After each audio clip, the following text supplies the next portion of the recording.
am not using Urbosa's Fury. Okay, hello.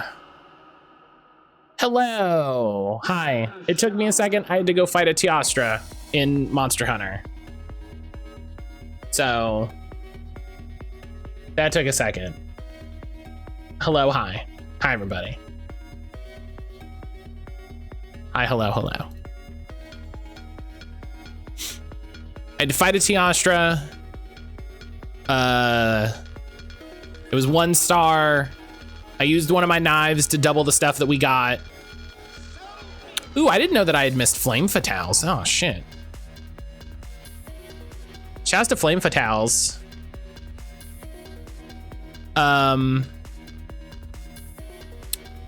I used one of my knives to double the stuff that I got because I got one of the rare drops.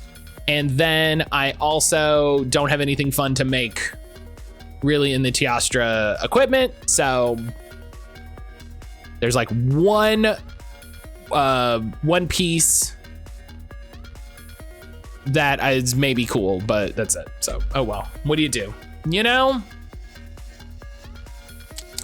What do you do? The blast perk seems interesting. The blast perk seems interesting.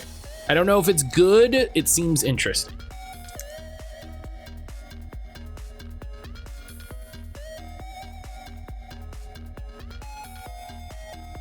Dumb.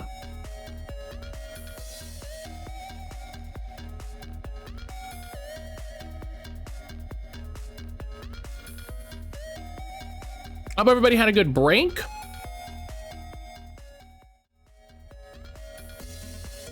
Hope everybody had a good break. Hope everybody got up and had a good snack. Shank. Shank 2.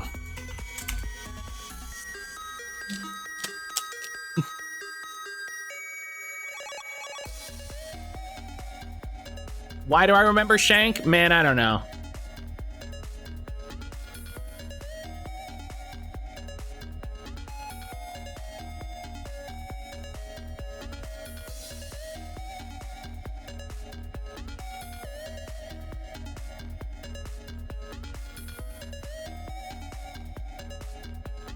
Is this Earth Defense Force 6?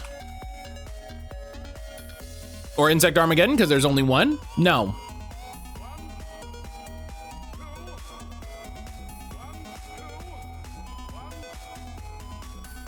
So, oh, this is Lost Planet. This is Lost Planet? This is Lost Planet. Okay.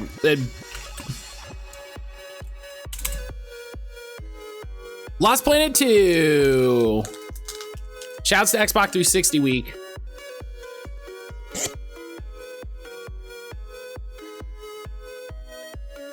I'm a gamer.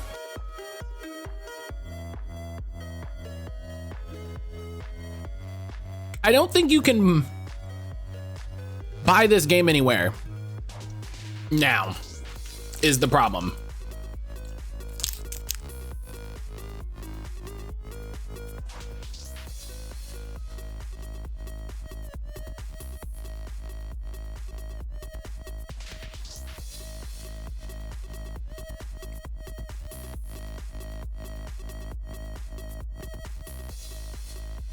Oh.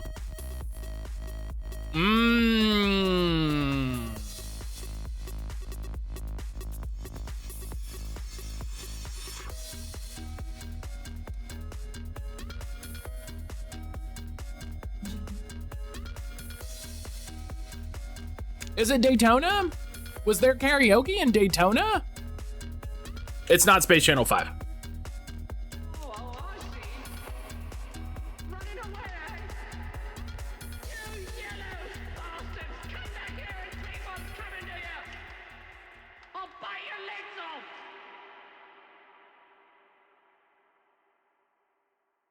What's the karaoke?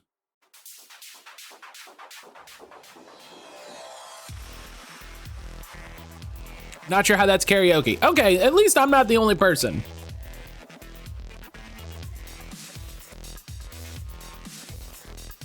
At least I'm not the only person.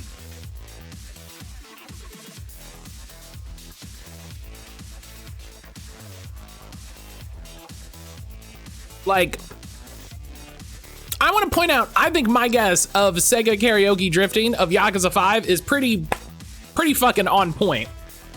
I want to throw that out there. But that's a Nuja win. That's a Nuja win. I had no clue.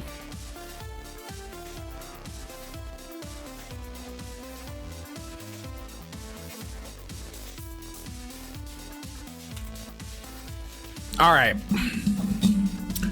It's not a racer. It's not a sports game. It's not an arcade game. It is not Sega at all.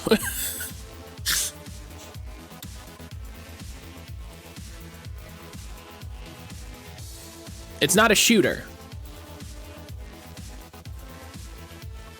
Elden Ring. Okay. It's third person.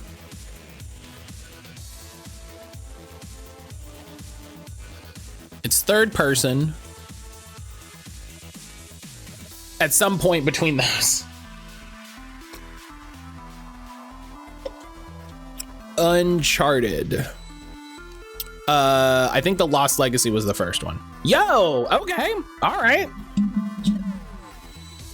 I shouldn't have guessed Uncharted because it's not a shooter, but also we got 2007. I'll take it. 2007, 2017.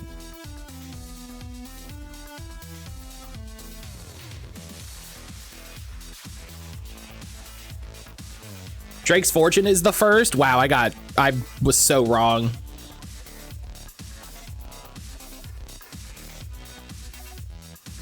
(2017) third person.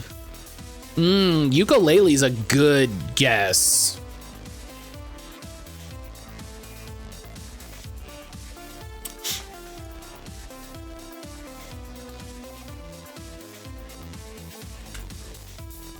Okay. It's not, but we'll take the clue. We always take the clue. Action, fantasy, kids, open world.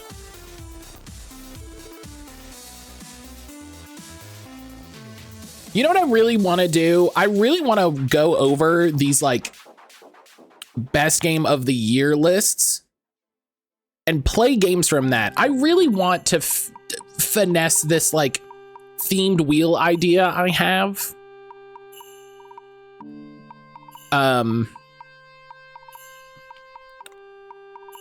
And I think we could do something interesting with it. Like, I feel like there's a cool idea there.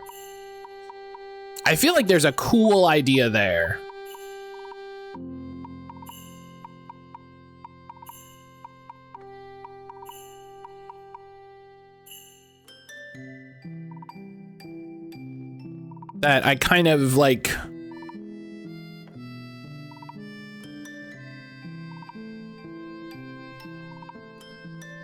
Mario Odyssey. I don't think Mario Odyssey is explicitly kids. You know?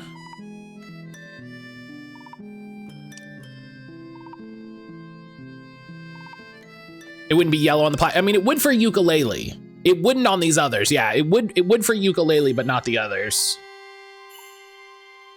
Yeah, it's the fact that it's explicitly a kids game. Man, 2017 was a stacked year. Man, 2017 was a year.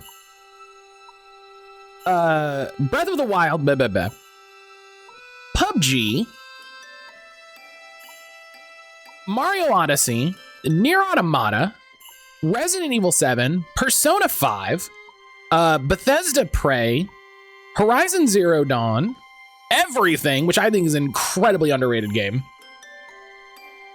Like,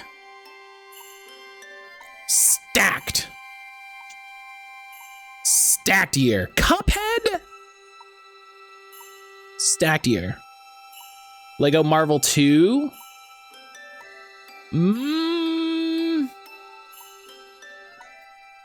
Was that 2017? It is. We don't have any publishing data. It was on Windows, so we could, let's see what our options are. All right, I mean, it's in there. Okay, it's not. It's not. That was kids though, so that's interesting that it's not action. Like, feel like the game is action? You press, like there's literally combat and, all right.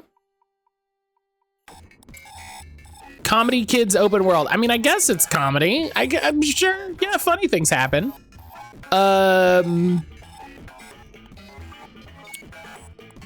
Okay. It's a decision that you made.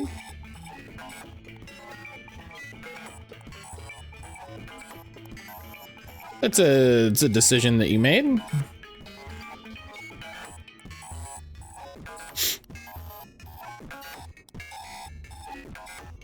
Best PC games for kids in 2017.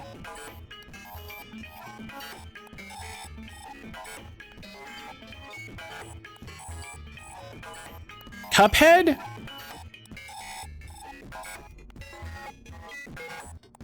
Okay. I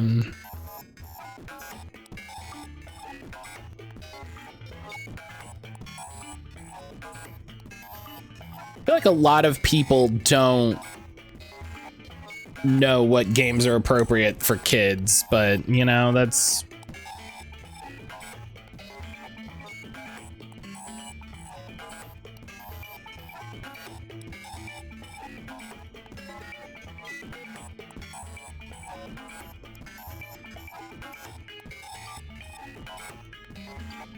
must be sadistic parents if you're letting your kid, like they put on the thing and they're like, yeah, it's okay for older kids. And I'm like, yeah, but like you're looking specifically for kids games. And so I feel like you're kind of missing the mark here.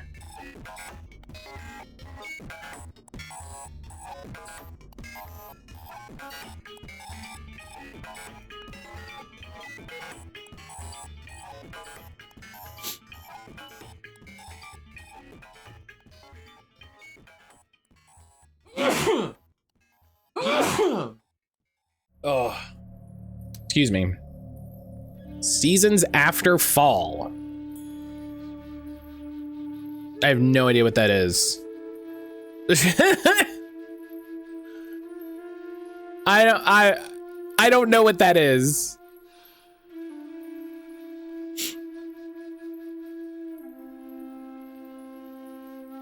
Seasons After Fall is a 2016 game. This is hard. This is bad. This is a bad one, y'all. Yeah. I love that it got denied again. That's so funny.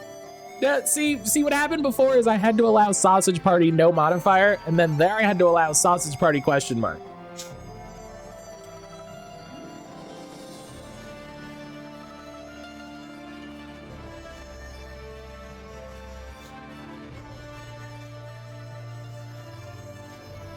But no, I don't know. I don't know Sausage Party. Is that a movie? Sausage Party movie. Oh, it's one of those adult animated comedies. Okay, yeah, it's one of those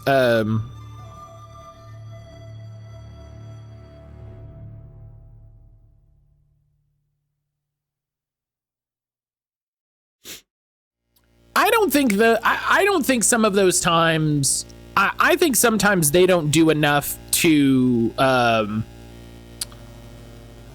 portray to people that it's like a mature rated film, you know? Does it have Skylanders? It does. That's what I'm gonna guess. Wow, that's way old. That's wrong. That's so wrong. Wow. I literally have no idea. I think a lot of times, you know what's really funny is like, you know what I should say? I don't know what the process is for if you go to a theater and say, I'm gonna take my child into an R-rated movie is. Do you know what I mean? Like, I don't know if the process is like, do they do they have to say, hey, you know, this is an R-rated movie, right? Because if I worked at a movie theater, I feel like so much of customer service is like, don't ever question anybody because people will lose their minds. I saw Snake Pass. Is it Snake Pass? Wow, that's super close. I don't think we're gonna get it. I don't think we're gonna get it. Oh, Snake Pass is explicitly a kid's game. Well, that's fun. I saw Snake Pass, but didn't think it was that. Rhyme?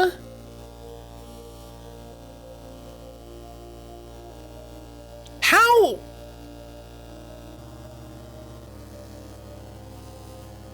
How is this a kid's game? How is this a kid's game? Like, explicitly.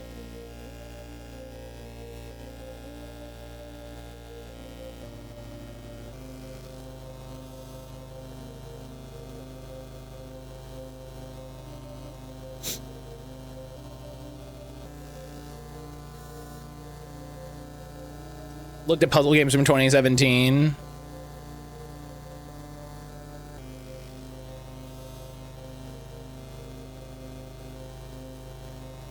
I don't think this is explicitly a kid's game.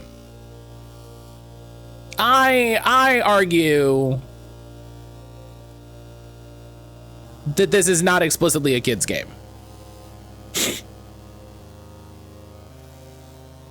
Main character's a young boy, so logic checks out. Oh, it's a young boy, so it's a kid's game.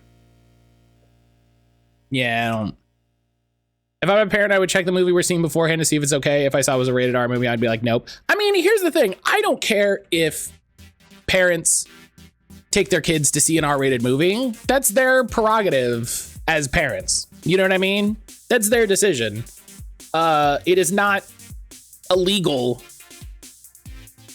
to do that. So like, whatever, you do what you want to do, but you don't get to after the fact be like, well, I didn't know it was bad. Well, it's an R-rated film. So I saw a TikTok literally yesterday, that was people, I think I have it saved because I want to do a stitch about it.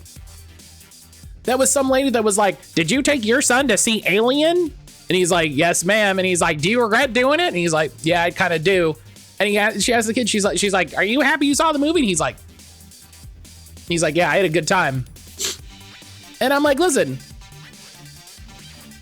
it's like, we let enough other things happen.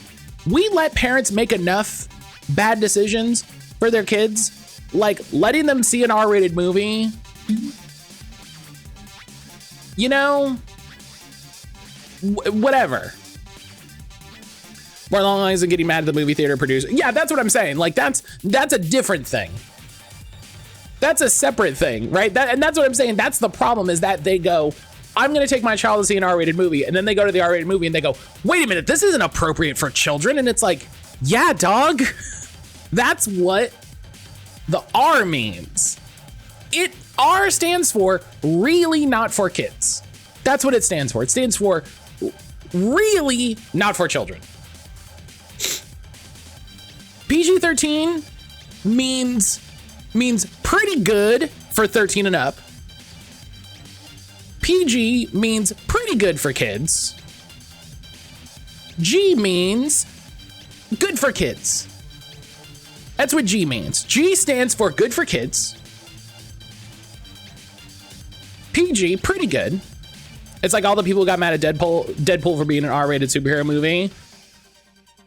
Oh well, can't have everything for you all the time, fucking Christian fundamentalists. Sorry.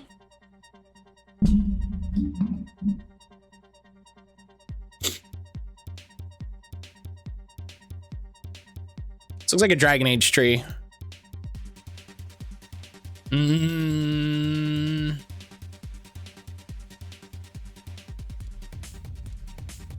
I think there should be more R-rated superhero films.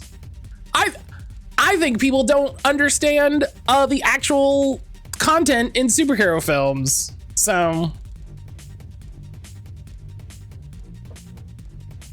But that's me.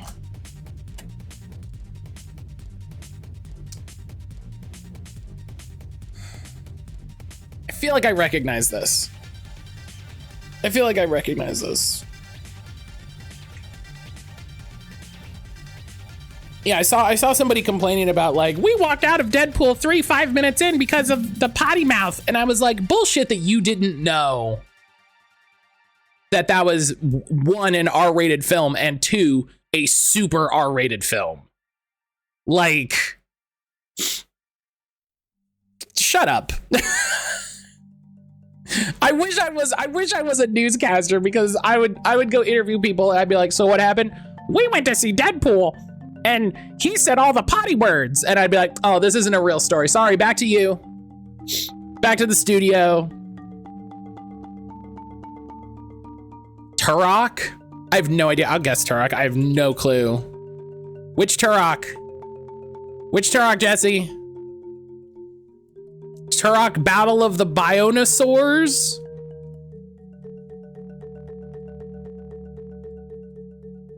Two Seeds of Evil or two? Which two? Two subtitle? No subtitle.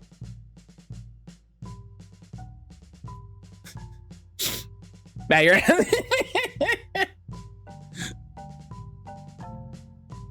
what if it was Turok 2? Oh, I know what this is. I know what this is.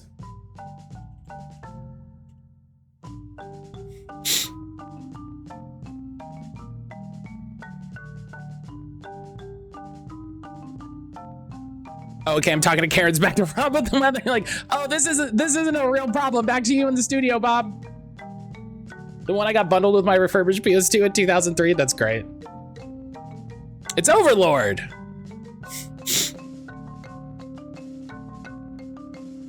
Yeah, where you're an evil guy and you control your minions. You control your little goblin minions.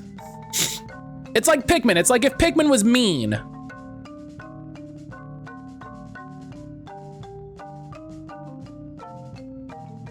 Yeah, it's like if Pikmin was mean. Which, honestly, I'm shocked there haven't been more games like Pikmin. Like, after having played the first Pikmin. You know? It's common practice to bake into the first 15 minutes of a movie an expectation setting element, unless hiding that is intentional, but for big blockbusters, it's not. It's like the grandma rule. Can I walk this with my grandma? The first 15 minutes of this movie will tell. It's a good point. It's a good point. It's like if Pikmin was R-rated. It is an M-rated game. It is an M-rated game, if I remember correctly. Let's...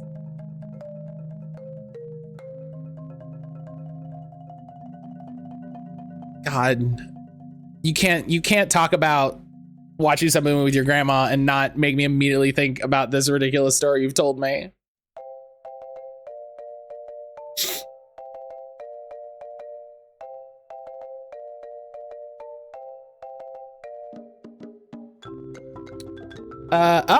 It's rated T. It's rated T. Multiplayer is no longer available.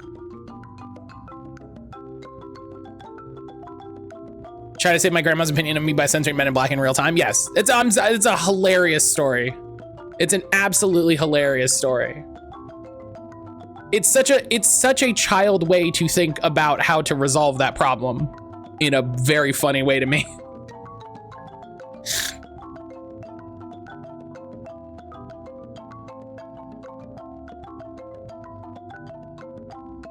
I've been anxious about so many things for so long.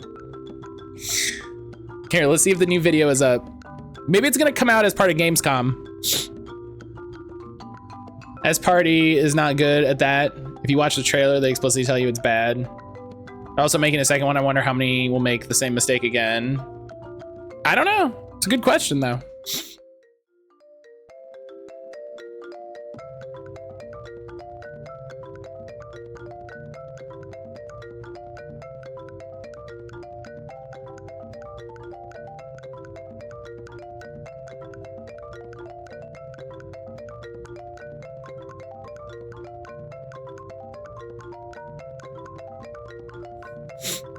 Oh.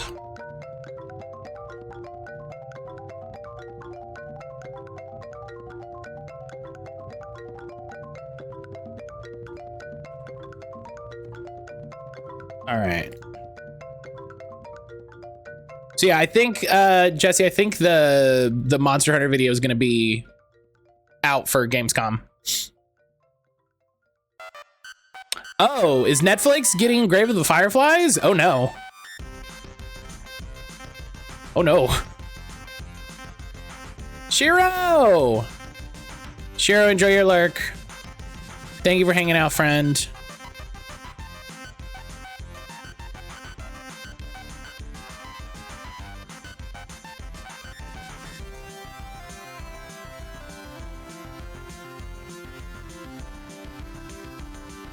Yeah.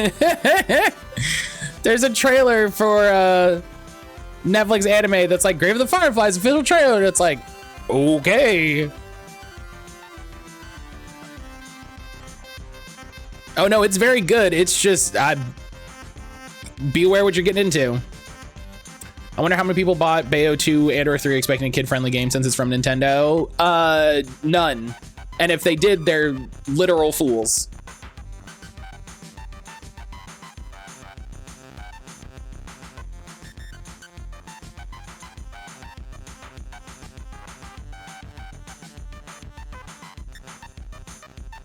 Like,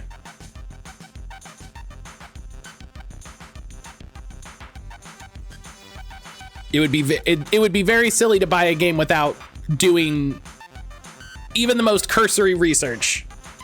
Doubly so if you're buying it for a child.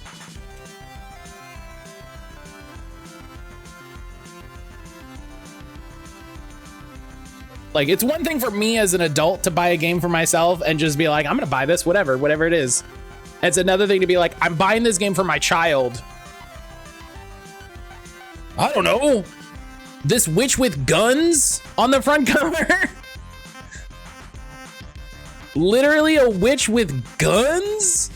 Surely that's kid friendly. People are fools. They took their kids to Deadpool with no research. You know, there's a big part of me that doesn't believe that that happened. Not in a way that I think you're lying, but in a way that I'm like, I don't think they did. I think they made that up in order to complain about the state of the world. Do you know what I mean? I think they made that up in order to complain about the way things are today.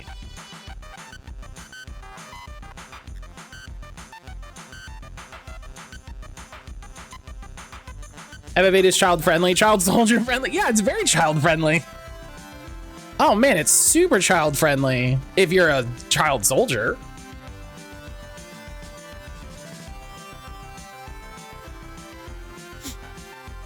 All right. Let's get back. Let's get back to Dragon Age. Let's get back to this nonsense.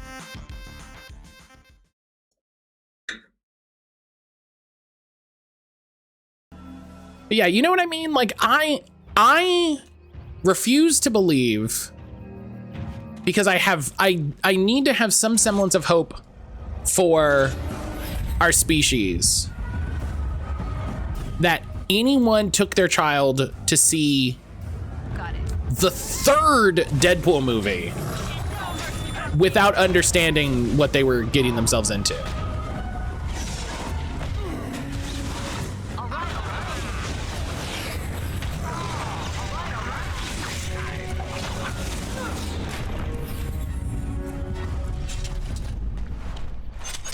I meant the original one. Still.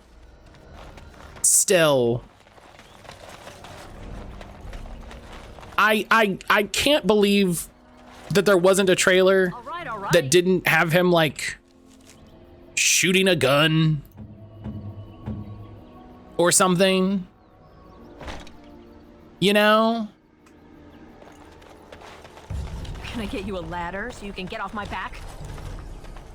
And again, I really don't know what the process is for if you work. I would love to know if you work at a movie theater and someone is like, I want to take my child to see Deadpool, better than later. what the what do you do? Bastards. Do you know what I mean? Were there any Red Band trailers? Probably.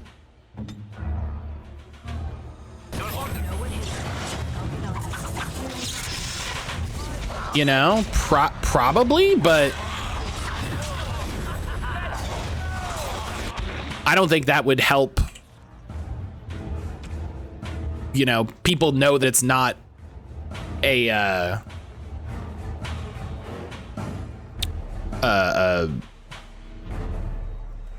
kid's movie. Spirit damage. Eat shit.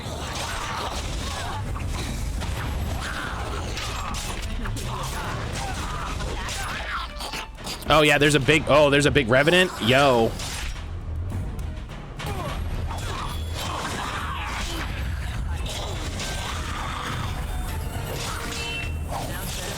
Okay.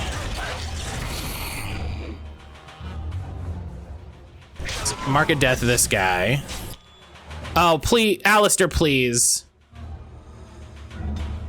Alistair, please. This is why I'm not dating you, because you're too stupid.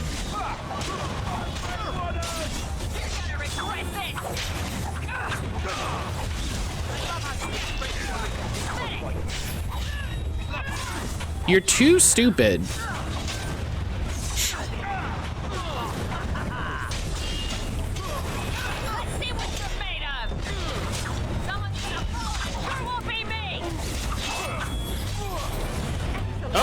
Oh, he killed me somehow. Okay.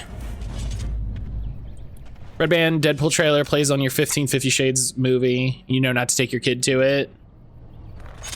God, do you remember when everybody got really into fucking 50 Shades of Grey?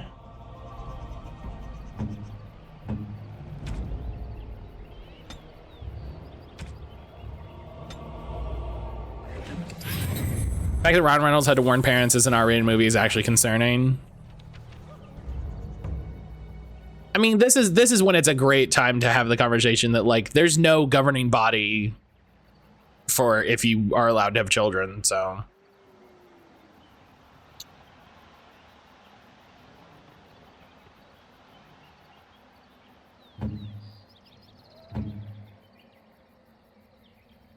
Same with Wolf Boy and Vampire Chronicles. I have no idea what that is.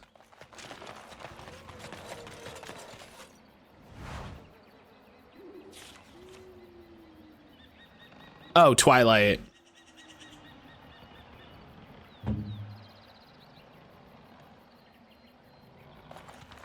I know I'd be a terrible parent, so I'm choosing not to have children. I think I would be a fine parent. I just... The times that wouldn't be fine are the problem.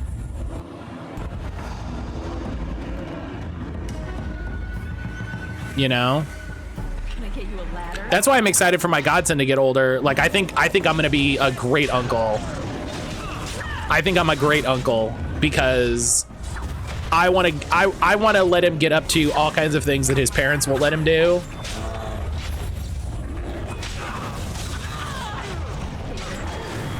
That's what I'm excited for.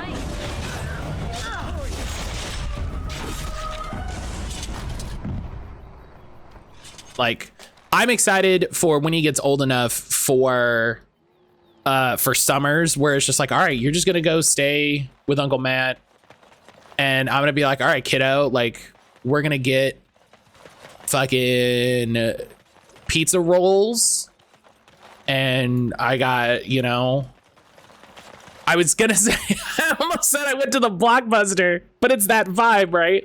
Where it's just like, look, I got all the video games hooked up. We're getting to it.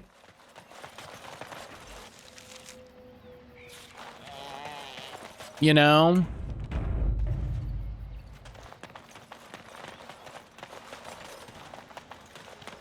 We're gonna watch all the scary movies. Pouring out for Blockbuster. there's part of me that's like, they get what they got for their poor business decisions, but also damn has Netflix kind of ruined a lot of things, you know?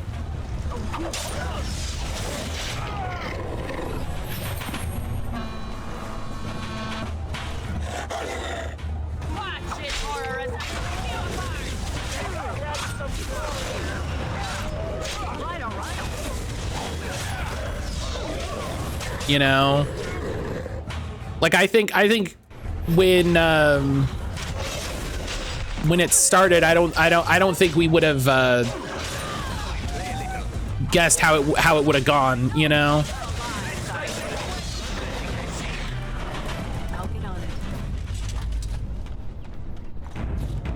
Hey buddy, you good? Please help. Listen. I am not the mindless beast. Watch The Godfather as the god uncle. I mean, I am his godfather, so it would only be appropriate. I am cursed. Turned into this creature. I have to show him what happens if anyone ever crosses me. It burns in me. I fled into the forest. The werewolves. You've shown what happens. This is what happens when you cross the family. But I had to return. I had to. Careful.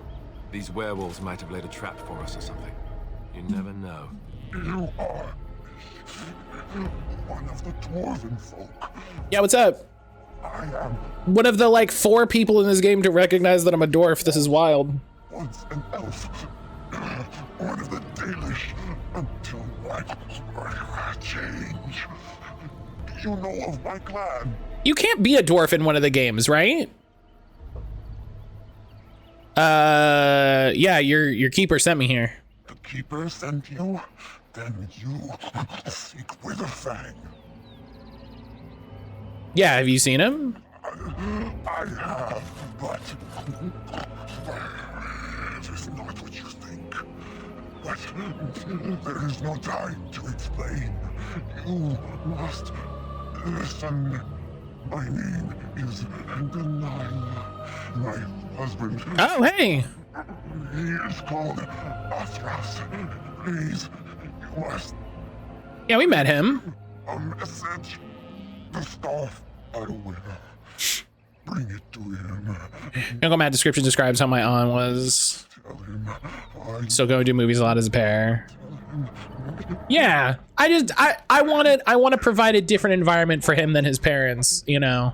beg you. I want to let him get away with a little bit more. I want him to yeah, I spoke to Athers. He's worried about you. I want him to be at peace. He's a good man. What happened to my wife? She died. It's fine. It's fine. Let him suffer, thinking of me. Oh, the pain. The curse is fire in my blood. Please, hand it for me. Hand it quickly. Yeah, okay.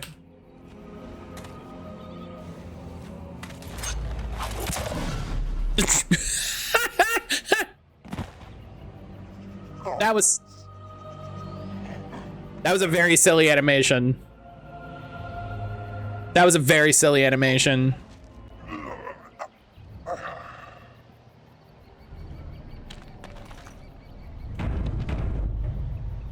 Just got the ankles. Okay, yeah, just one swipe at the knees. Just.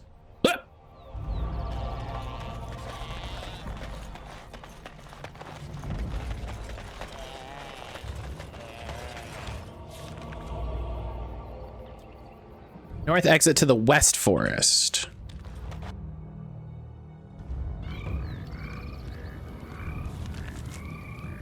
Okay.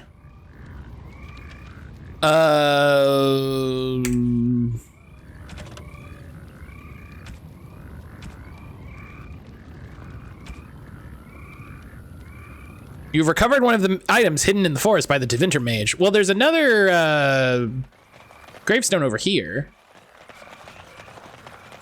So let's go over here, and then we'll go back to...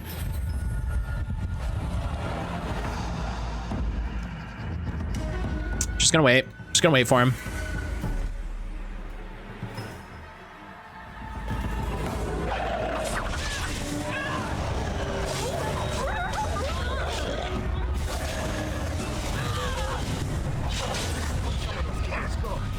Yeah, we've already said that, like, the plan with the kid is, you know, he's gonna come hang with us, and, you know, our excitement overall is because we can go, hey, you know, you can come stay with us, and that's great, and then you go back to your folks, and I don't have to, I don't have to, my choice. you know, I don't have to have a child around all the time, you know. When I stream number 2 tomorrow, probably won't make it. Me and my grandmother are gonna watch Twisters at 1:50. Yeah, you're gonna miss it because it's gonna be 2 o'clock tomorrow as well, which is fine. You know, it'll be fine. It'll be up on. It's just us watching the stream, so. And pass throughout the forest free. So you're all right. Well, my mortal friend, thou brought my sadness to an end. May the sunlight find you, thy days be long. I don't want the sunlight to find me, dog. I'm a dwarf. And thy roots be strong. Thanks, guy.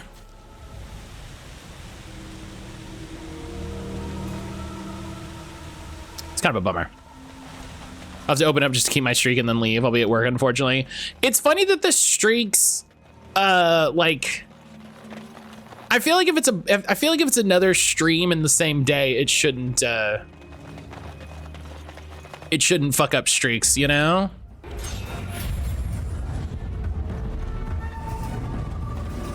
On it. Got it. All right, let's fight these werewolves.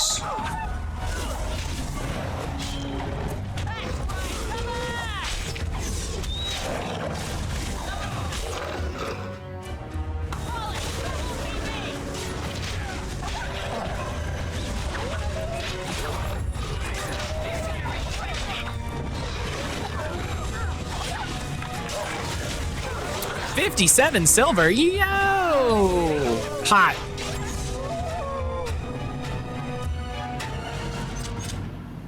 $57 silver, let's go.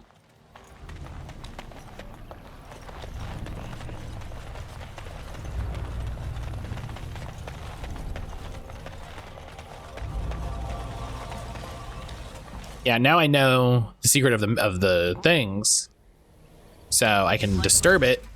And then I can disturb it and then immediately regret that decision. Ow!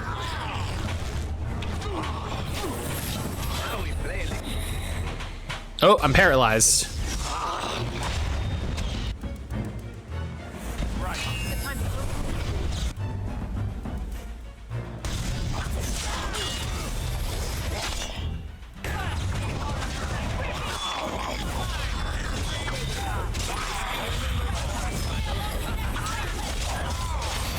Oh, okay, hang on.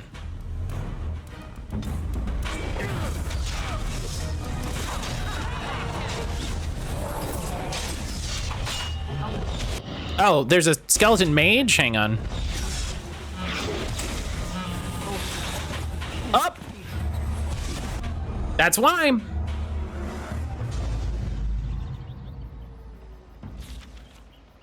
Ugh. My grandmother's the type to watch movies a little more on the R side, so she likes thrillers like Twisters. Yeah, it looks like that'll be a good flick. I'm mad at a 40 stream streak on a streamer and their stream crashed. They came back 45 minutes later, and I lost the streak because I didn't realize. Yeah, see, that seems like a bummer. That seems like a bummer. It feels like it should be like, yeah, I saw the stream today. You know?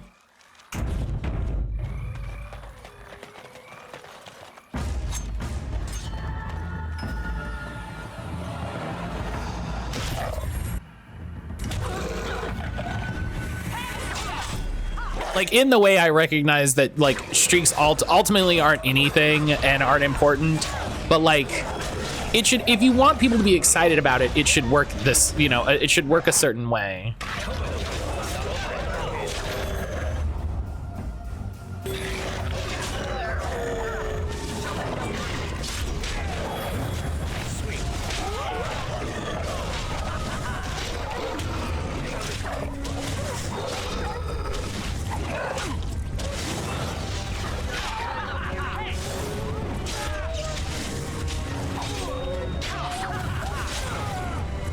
Sick.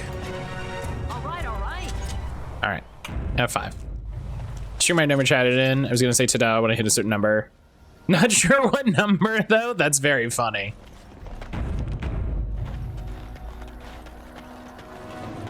That's a very funny thing to do.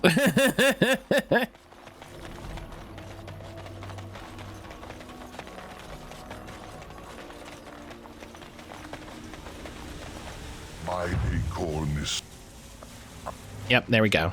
All right. He gave us this oak branch, which, yeah, better for win.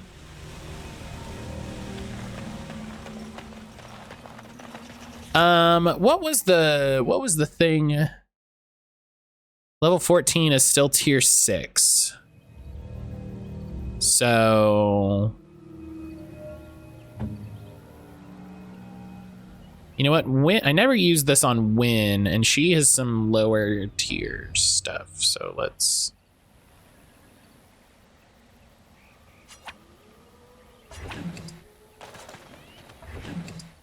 Oh, that's not what I wanted.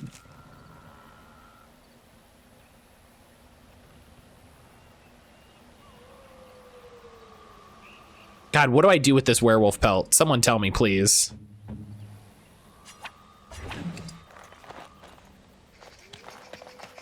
I'm dedicated to the bit.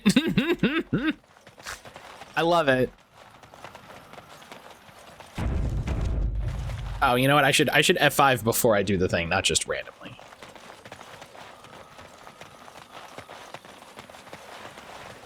Okay, so I gotta take out the mage.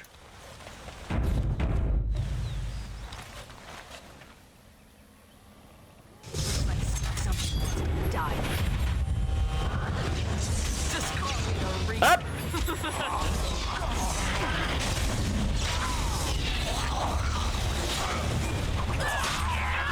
Okay, great.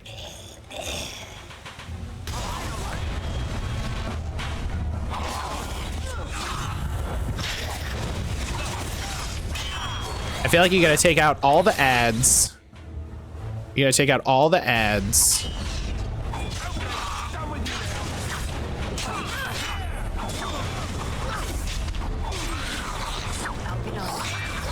Okay.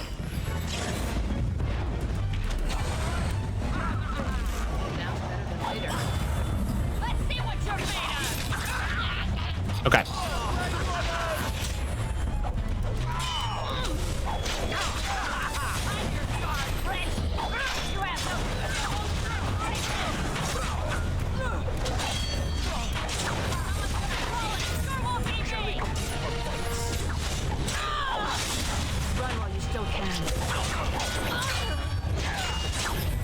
Nice. Nice.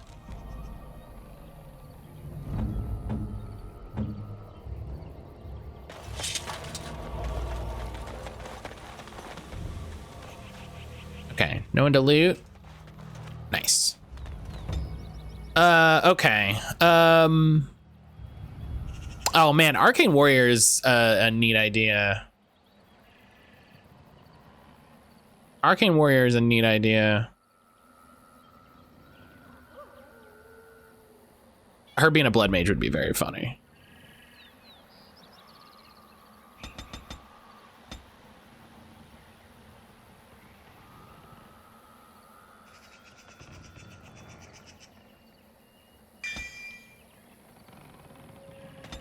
Yep. All right.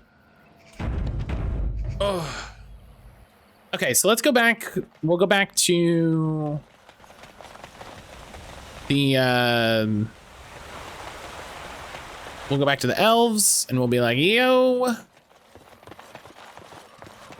We'll just run around. We'll run around doing the subquest turn in, you know, where it's like, I found your wife, I found your thing, I found this, I found that.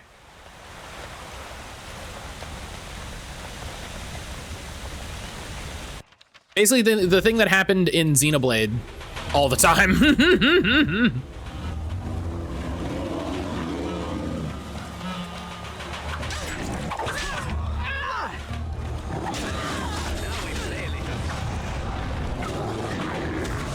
The thing that happened in Xenoblade all the time.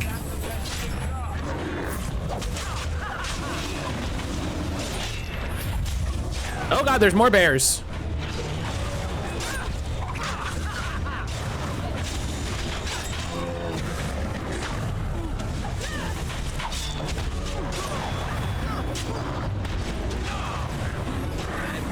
Bloodletting, I see.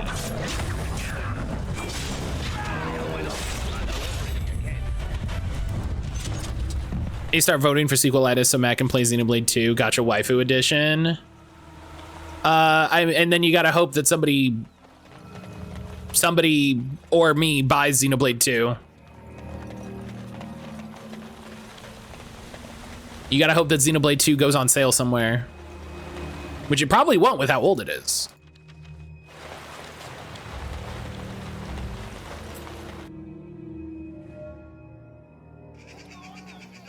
I guess it should go on. I guess that should be on the sequelitis wheel.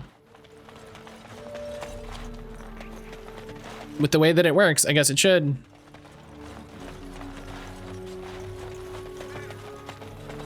Hey, I found your wood.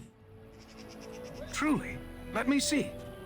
Yes. I did That it. is indeed iron bark, and a substantial quantity of it as well. Well done. An agreement is an agreement, and I will craft something from this. What would you like? A bow, or perhaps a breastplate? You said a blade. $5 on Amazon. $5 off. Okay, I was gonna be like, I'll buy it right now. I was like, I will hit that button. Get out of here.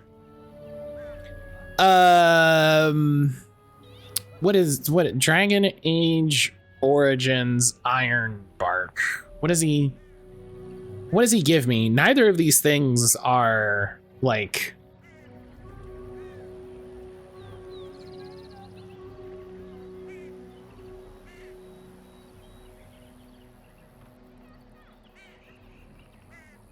a bow. Ask for neither, he gives you an amulet.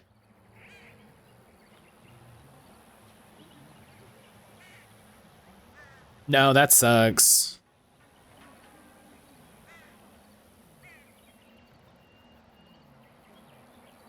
If you tell him he's right, he gives you 4 gold. Iron Killer's a bow. What's Verathorn's armor?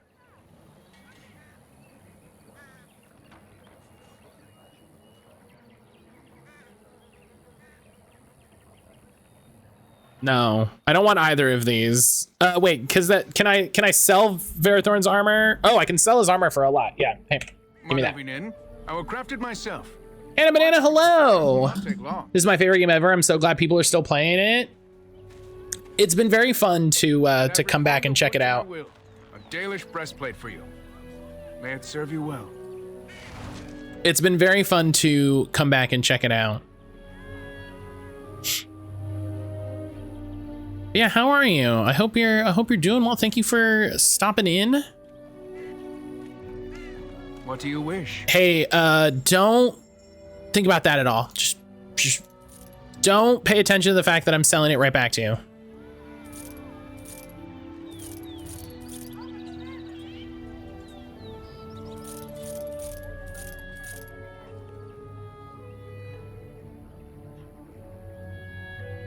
Yeah, it has been a long time since I played this, so it has been very nice to come back and check it out.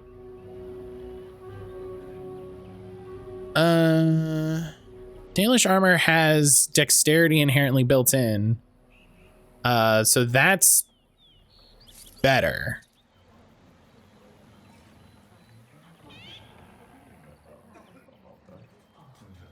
which is interesting. Ooh, and it's sexy. Ooh, and it's a little sexy. Okay, okay.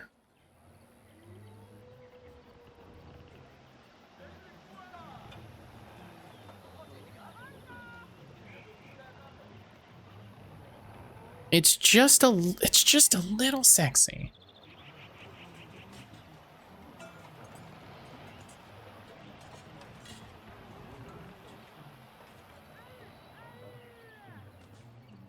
You don't have anything else, huh? All right.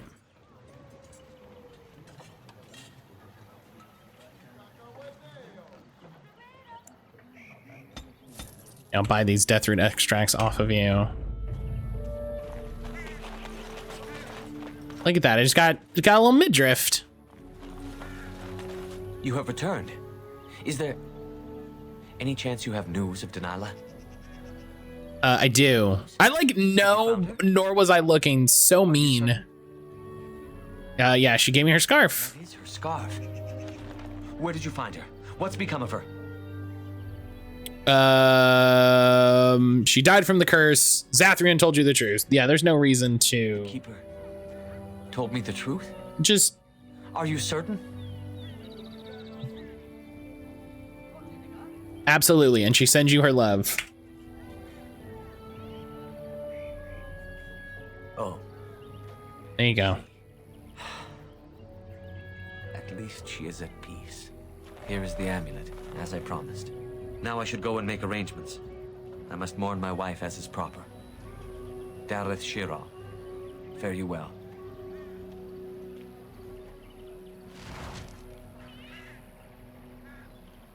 Ooh, a pendant. Okay. What?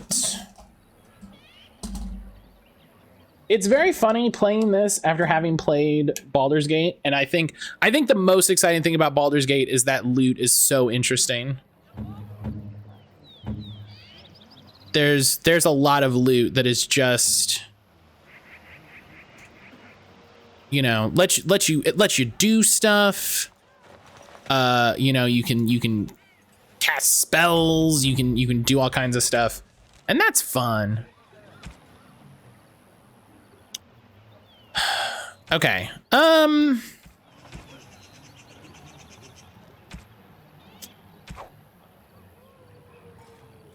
What are we on about? Yes. What is it you need? Have you news? I know who. Yeah, Hannah Banana, I hope you're having a good day. The moment she turned Hope you're doing well. Mindless beast. Athras needs to. Thank you for stopping in. I hope you're having a good She spoke. Tuesday. I didn't remember what day it was. Surprising. But then her transformation was very recent. Still, she is doomed in the end. I hope you put her out of her misery. I met another werewolf who spoke as well. You mean speak actual words? That seems unlikely. They are savage beasts. Even if they could speak, I doubt they would have anything worthwhile to say. Have you tried talking to them at all? I think you can see for yourself what the end result of such a venture would be. Intelligent or not, they are hardly peaceful. The werewolves are unimportant. It is Witherfang whom you must seek out. And if they keep you from him, then your course is clear. Do you know anything about a werewolf named Swiftrunner? I was not aware they have names. But no, I know nothing about any swift runner. Have you ever encountered a rhyming oak tree? All those possessed trees Sylvans. The only ones I have ever encountered were little more than berserk killers. I am surprised you found one self-possessed enough to speak with you. Never mind rhyme. Do you know anything about a strange hermit? Was it a Shemlin hermit? If so, I have heard of such a man. A blood mage hiding from the circle of magi. It's funny that they know the word man but then use Shemlin, like... Appeared mysteriously, and I assumed he along with it. I don't know. I must... All right.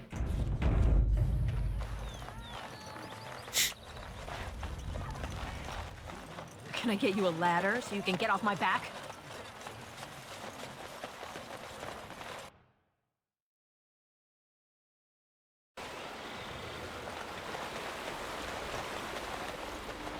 All right, I'm not sure if we've gone everywhere.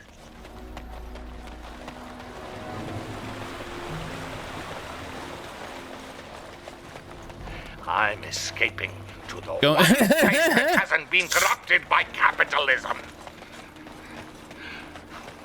Space! Saying hello. Yeah, we got some new Dalish armor, and you know, it's just a little bit slutty. It's just a little bit slutty.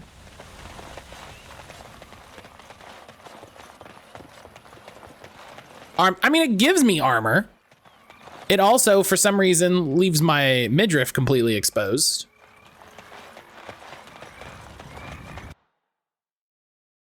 But,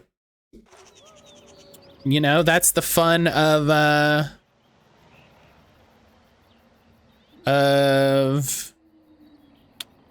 game based around statistical chance.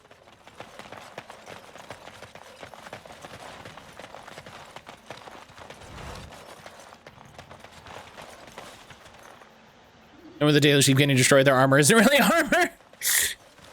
We just keep putting these cloths on us, and then we just get wrecked.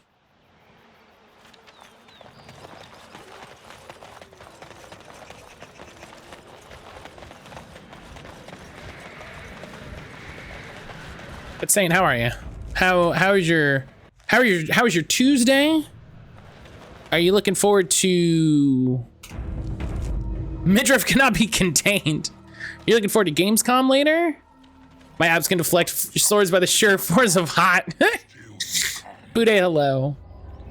You are stronger than Bude, hello. the Dalish chose well, but you do not belong here, outsider. Leave this place. I'm tired from being woken up at 5 a.m. Well, that's not great. Yeah, just let's what's going on, guys?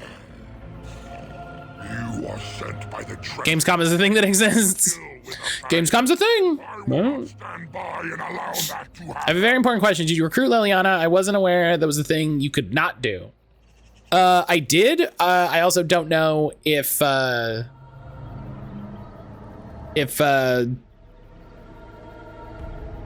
it's optional. I actually didn't know that. I have no intention of harming Witherfang. I want to talk. Yeah, we gotta try to solve the curse. I will not risk believing you. You are an intruder in our home. You come to kill, as all your kind do. We have learned this lesson well. Here, Witherfang protects us. Here we learn our names and are beloved.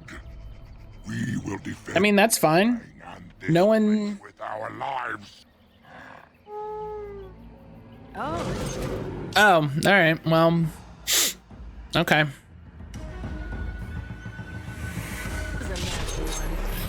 Nothing to steal. Come on, guys.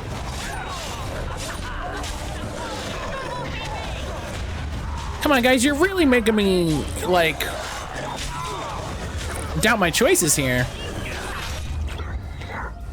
I watched someone who was deep in the game complain about not having a rogue. And I was like, you have Liliana? Who? And they also didn't have Zevran? Interesting.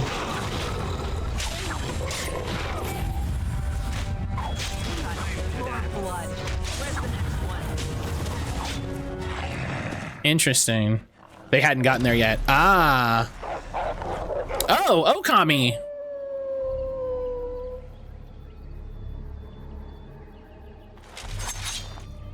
All right, all right.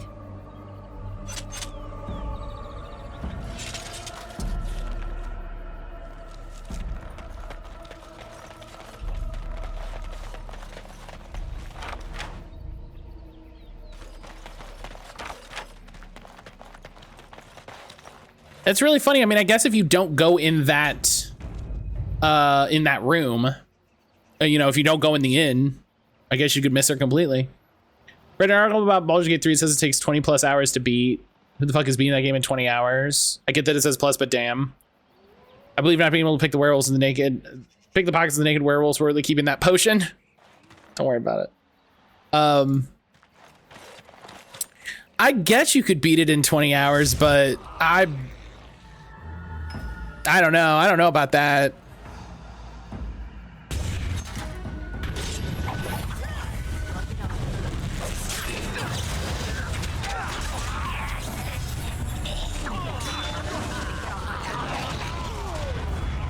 People get Shadowheart and decide that's good. They recruit Shadowheart and they're like, ah, I'm done.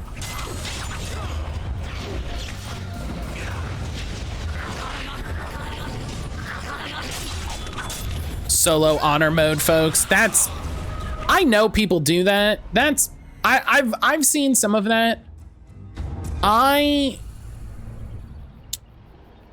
There's a part of me that's like, that is a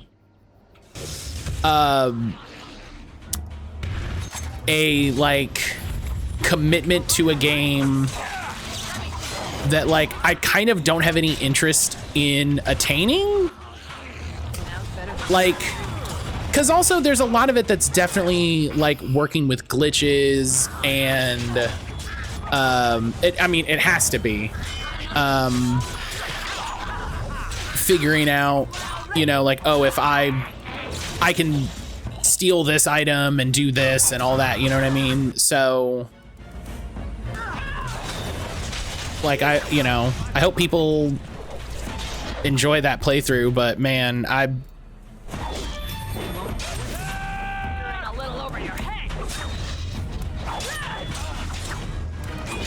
would be honest, the character creation is a bit lacking without mods. I thought it was fine, but I also don't dig too deep into a character creation, you know?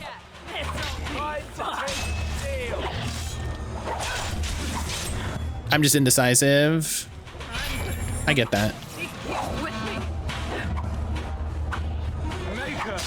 I'm just missing. I'm just whiffing. Oh, ah!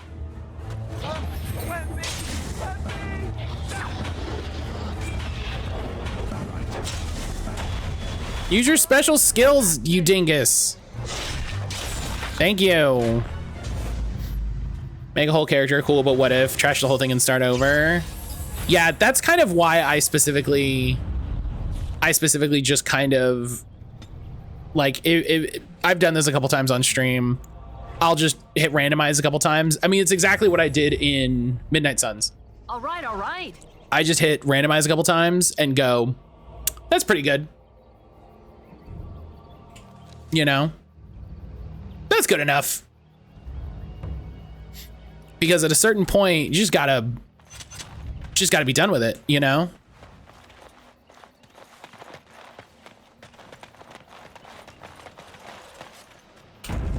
But I do think games that have character creators should let you change your character at any time. Like, I think it should just be part of the process.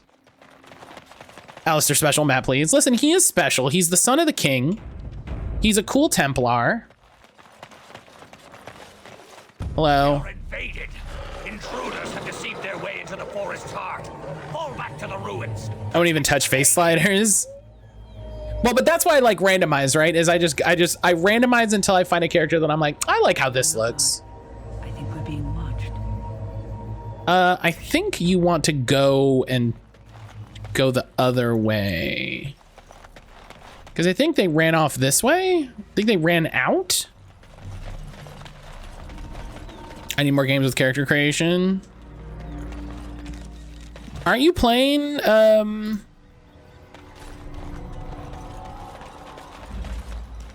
Rogue Trader? I guess there's not a lot of character creation in Rogue Trader, right?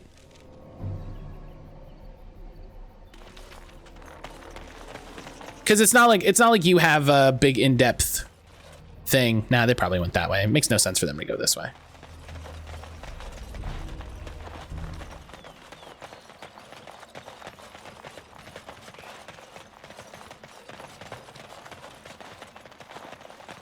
But yeah, I usually pick, like, I started a new save on Monster Hunter World. Like, I started playing Monster Hunter World on PC. And I was like, I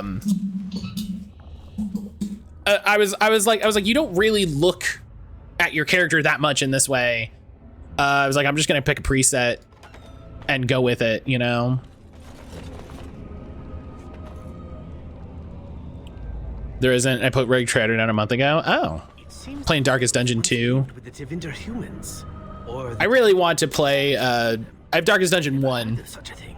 I have Darkest Dungeon 1, and I really need. I want to boot it up and put some time into it.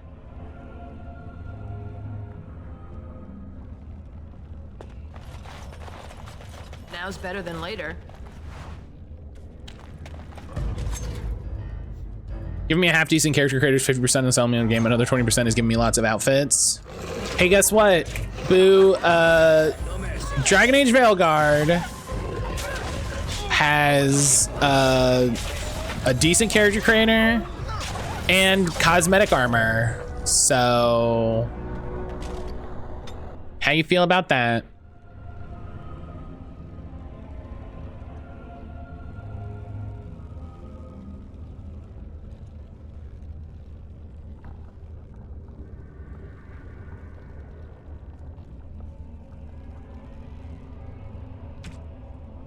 What does he get to do as a champion?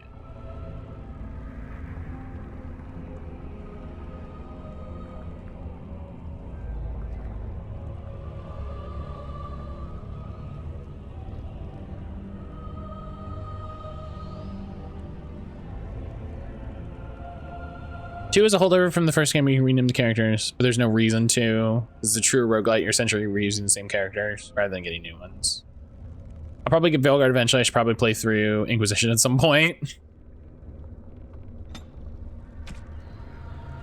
I feel like like Reaver is one of the better ones because it's a con and physical bonus, but I wonder what he gets for Berserker. Probably nothing that he wants. Right, he doesn't want Rage because that gives him a penalty. Yeah.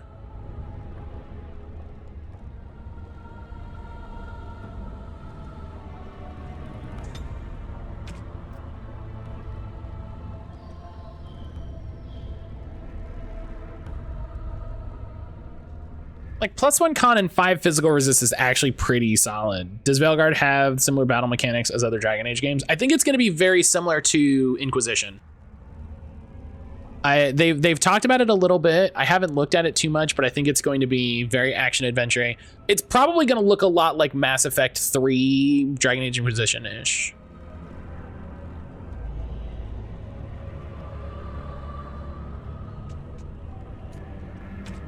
I like the idea of him getting like doing like a bonus.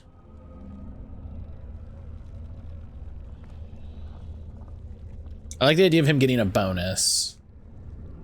I like 14's character creator. I realized I actually liked my main style. I have no desire to ever change her.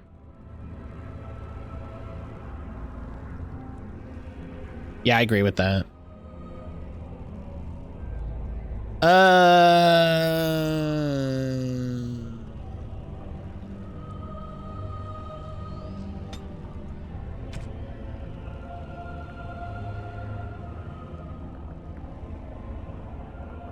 I think it'd be very funny if he was a Templar Reaver. That's also like very funny to me.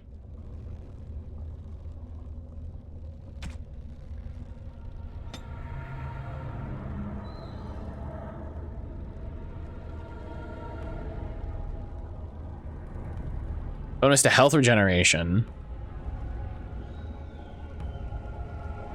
Good morning. How is Medieval Blood Splatter Simulator? Silver Streak, hello. Hello, good morning, friend. How are you? Dragon Age is going well. I'm sitting here being very indecisive about Alistair's second specialization. So, you know, it's an RPG. You know what? Let's give him points in magic, actually, so that the potions do a little more. Actually, no. He needs more. He needs it to all go into strength so that he can maybe wear bigger armor.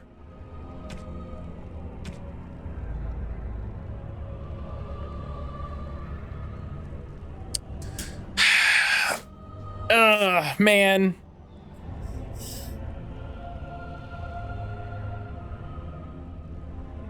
why he gets cunning for this. Why does he get cunning?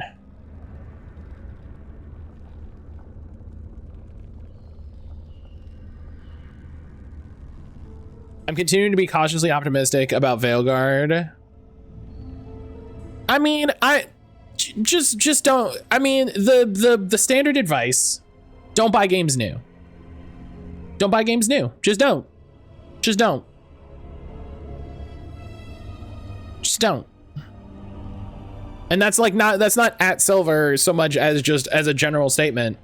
There's no reason to buy games new these days. There's no reason to pre-order. There's no reason really to buy a game, you know, like wait 6 months, you know, wait 6 months. There's stuff you absolutely have other games to play.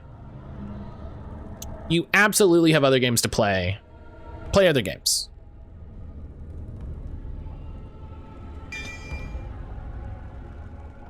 There's also never reason to pre-order unless they're a bad publisher. Yeah, unless the chance of you getting unless you're getting a physical copy and they are a company that actively underrates their physical copies. Matt, I have over 1,400 games in my Steam library. You can't attack me like this. Silver, I have, going to my profile, 1,619 games. So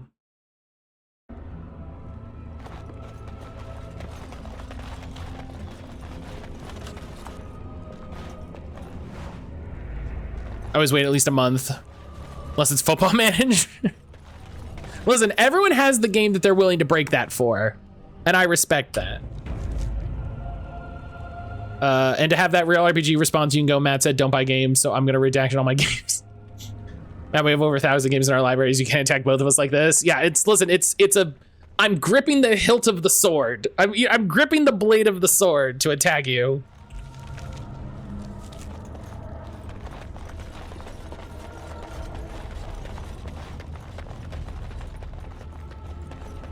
My 644 seems so bad. Some people will be like, oh my God, I have 500 games in my library. And I'm like, okay. Last, the werewolves have blocked it off somehow. We'll need to find a way around. Like, okay.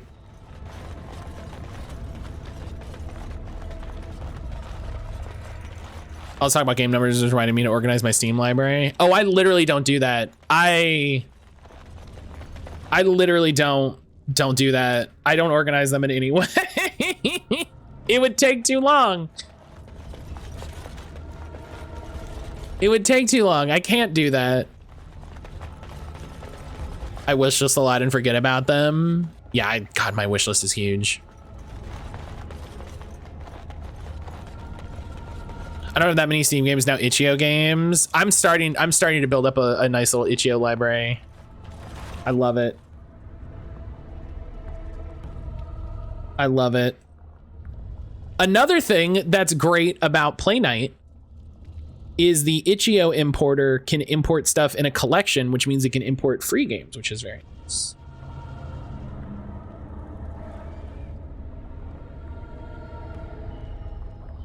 I bought 8 genre categories, throw a genre on the game right after I buy it. That's about it. I didn't until I realized there's specific games I wanted to play and I couldn't find the one. I was just telling Aaron the other day that what I really need to do for the community choice wheel is just like, I have to limit it to stuff that I have on Steam, because it's like, y'all have to help me get through my Steam library.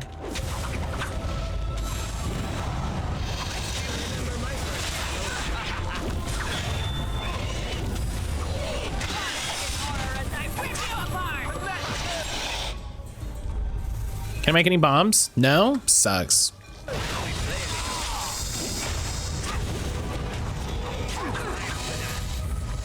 Oh, Jesus. Oh, Jesus.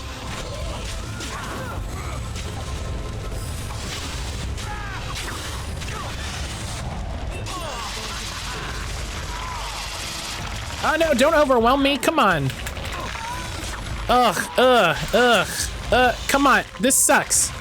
This sucks so much. You just get to attack me as much as you want. This sucks.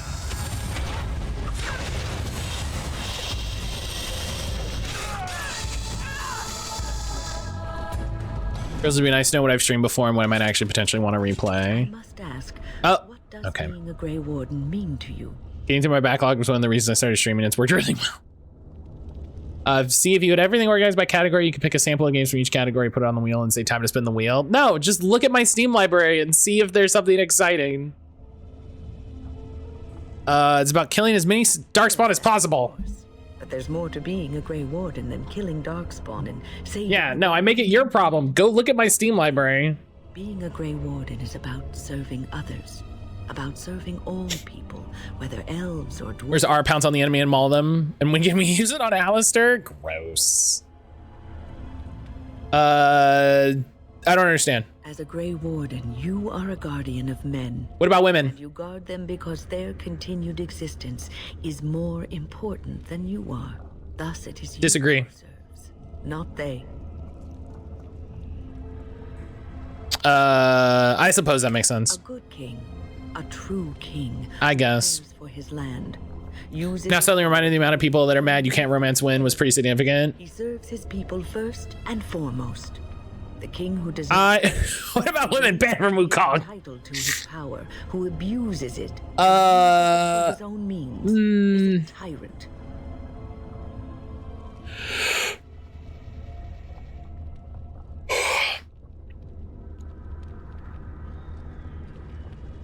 Romancing Win is an infinite concept, an interesting concept. And I think that it's interesting in games when you have characters that are important and you want to build relationships with that aren't explicitly romantic. You know, I talked about Midnight Suns the other day, and like I kind of appreciated the friendship meters like literally weren't romance. And what was the game? I played something that it was like you could build friendship and then you could have a romance like option, and you could be like, no, I don't want romance. Like, I just want this to be like a friendship meter. And I really think that more games like this should include the ability to be like, hi, like, we're building a relationship because that's part of the game. And then there's a point where you can just be like, no. And it doesn't have to be an in-character thing. I think that's part of the problem, is that they always try to be like, let's find a cool in-character way to describe this. And I was like, there should just be a menu that just says like, no. You know what I mean? In the new Dragon Age, there should just be a menu that I can pull up and I just be like, no, not you. We're friends. We're very good friends. We're bestest friends. No. My problem is there have been characters before I've accidentally romanced just by trying to build friendship with them. Right. I remember a ton of people who have talked about like playing Baldur's Gate and like Gale like falls in love with you. Ace mode. And not even specifically like across the board you know, romance. Just like I don't want to romance. I don't see my character having a romantic relationship with like this character, this character, this character, this character. Just turn them off. Accidental romance, you see me, Mass Effect. You know, when the stats of the character are directly tied to the friendship meter, then it should just be like, hey, listen, like we'll work through the friendship meter or won't, depending on how it works. I also think that's an interesting mechanic that nobody has really explored, like the antithesis of romance. And like is it in Dragon Age 2? You have like a rivalry. I think that could be very interesting. I feel like nobody does that. But if I'm strong enough to take power, I deserve it. Talking about how you came by the power. Aspect 2, I try to be a good friend with Jack, help her with her issues. All of a sudden, Shepard's clapping. Yeah, you're like, listen, I just think you're cool, and I just want to help you deal with your stuff. Strength. Your every action will be as a drop of water in a clear, still pond. The drop causes ripples, and ripples spread. Think of how far they will go. How wide they will become. How will they affect... I'm convinced Gale starts in love with you. You're talking to him as just to reinforce it. I should stop, but before I wear out my welcome. That's funny. Got it. Wynn disapproves, -1. Wynn doesn't like that I was like, if I'm strong enough to take power, I should take it. And she's like, I don't know about that one. So you can get off my back. I don't know about that. The let's not be romantic options are too often just absolutely burning them. Right, you have to be like, the character goes like, well, I love you. And you have to be like, fuck you. And you're like, that's not what I wanted. Something big. I just wanted to be like,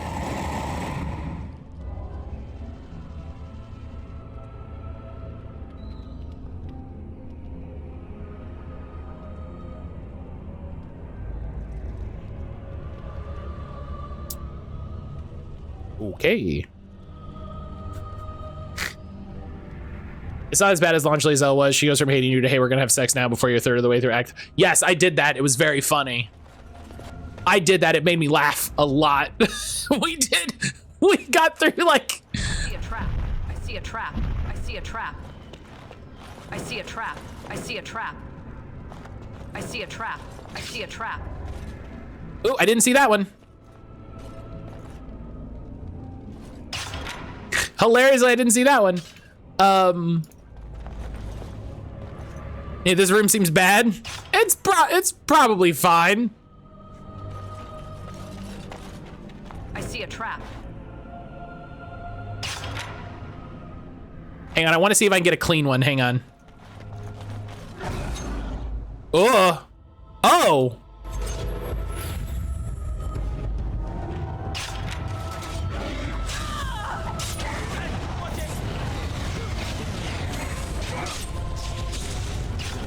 All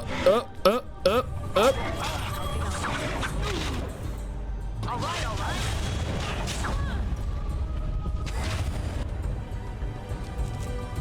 It's the name of the game. The dragon. We got a dragon.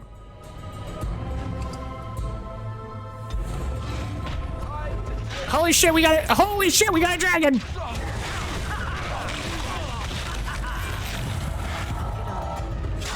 I think that's my favorite part of Inquisition is like, you're like running around the hinterlands and a fucking dragon shows up and you're like, what? Knight corpse, dwarf corpse. Now's better than later. I'll get on it. Ooh, frozen lightning. Oh, I don't have any corruptor agents, damn. There's dragons in this thing. There's a dragon in my age. Can I get you a ladder so you can get off my back? Oh my god, the thing says dragon horde. Holy shit.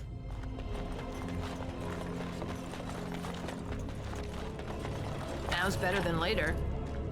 Oh my god, please let me just loot so much money. That would be sick.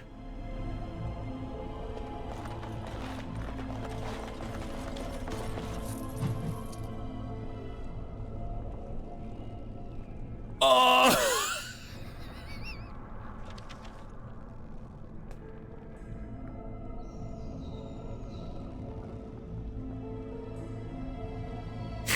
I looted like 20 gold. Holy shit. Hell yeah.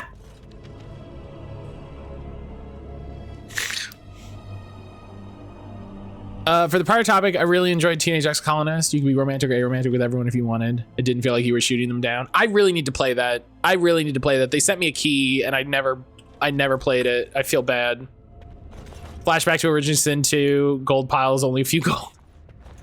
Hello? Hello? I do love 20 golds represented as several massive piles of coin.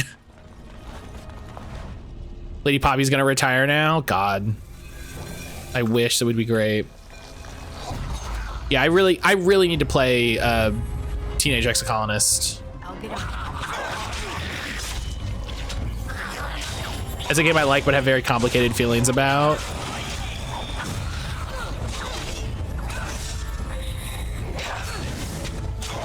I need to I mean, I want to play it because, hey, cards. And I love cards.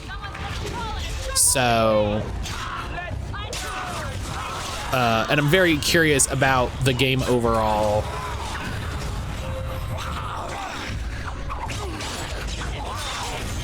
But also, sometimes games are complicated. You know? Like art, games can be complicated.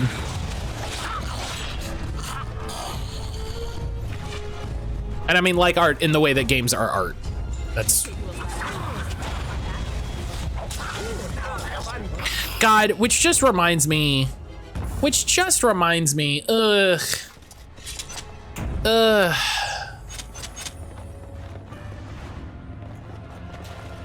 It's like that scene of Dodgeball with the gym bros. Like, if you've ever seen $1 million and he opens a briefcase with a stack of hundreds. There's no way that's $1 million.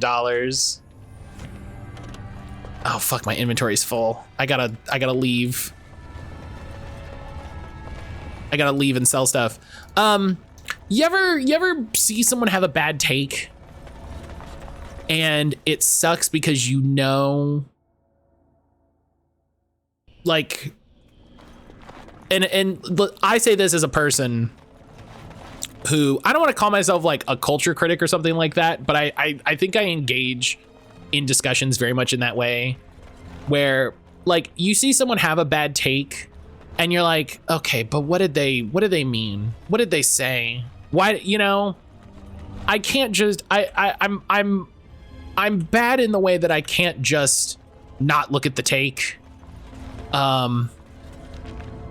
So I saw fucking, Matt, I'm sorry, I have 9 takes. You should be. Unrelated, you should be. Is this about the dice tower thing? It is 100% about the dice tower thing, and I love that Boo fucking immediately knows. I love that Boo immediately knows what I'm talking about. Like, Boo, God, I appreciate you so much. That you just know immediately. What's wrong? Oh, there's Darkspawn back here. What's wrong with dice towers? No, there's nothing wrong with dice towers. There's something wrong with Dice Tower, the YouTube channel. More specifically, Tom Vassell, the head, lead, creator of it. Dice Tower, the discourse. Now here's the thing. I'm not shot. Wow, I got worked. Poster boy. That feels that. I feel like that's funny. It feels insulting to his involvement and the work that he has done. But also still very funny. I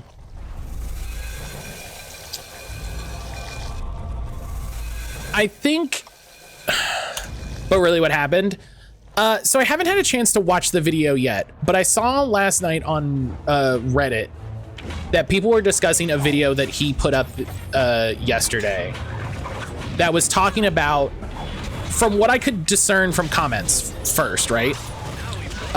So again, disclaimer, I have not yet seen this. It seems to be like, oh yeah, you know, it's better if you're like, it's actively better, capital B better, it's actively capital G good, if you separate the art from the artist. And from what people were saying, it's a really brain dead, moderate take, which is not surprising given Tom's background, for him to have a really out of touch, moderate take.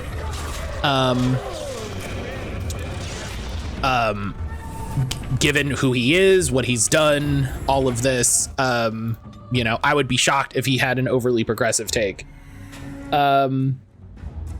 And the virtue of being apolitical, right? That's the word I was struggling for. Thank you, Boo.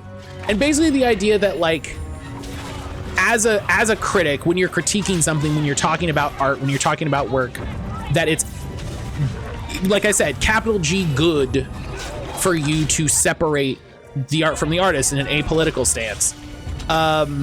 which is wrong and bad, and a thing that he should feel bad for saying, and he should be mocked for saying.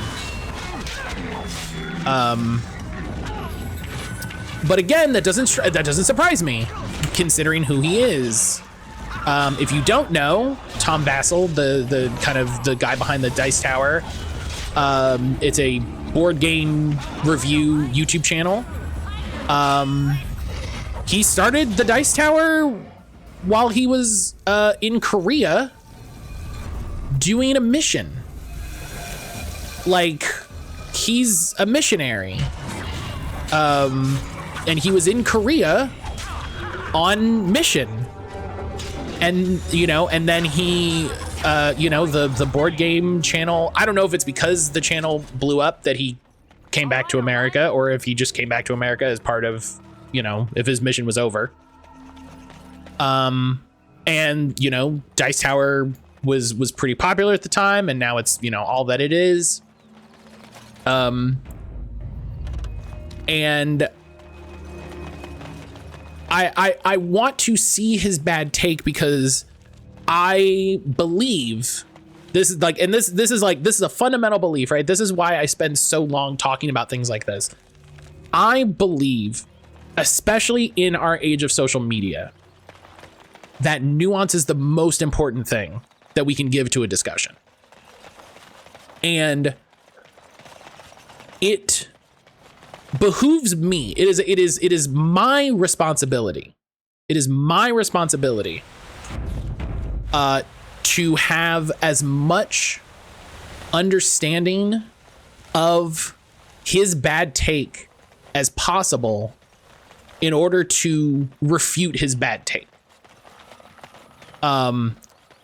My bad take should not be my response to his bad take, my critique of his bad take, should not be based on a tweet limit of someone else's response of his take. And so luckily his video is only like 20 minutes. But I know it's going to be bad, and I know it's going to make me upset, and I know that it's going to be incorrect. But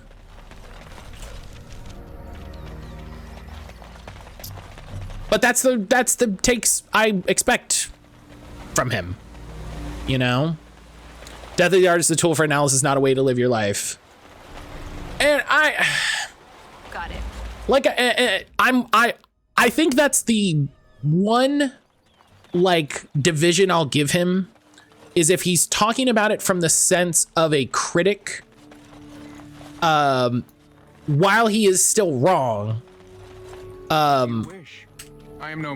will give him, like, the only out is if he's talking about this specifically in his efforts to critique.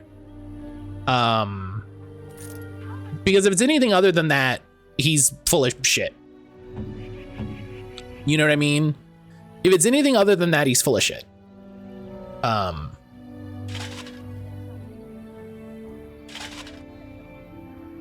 So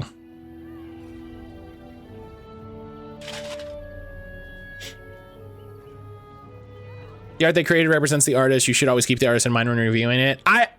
I think the concept of, I think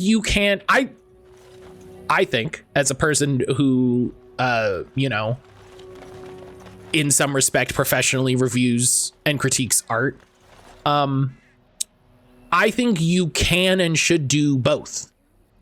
I think you have the ability to critique a work as it exists.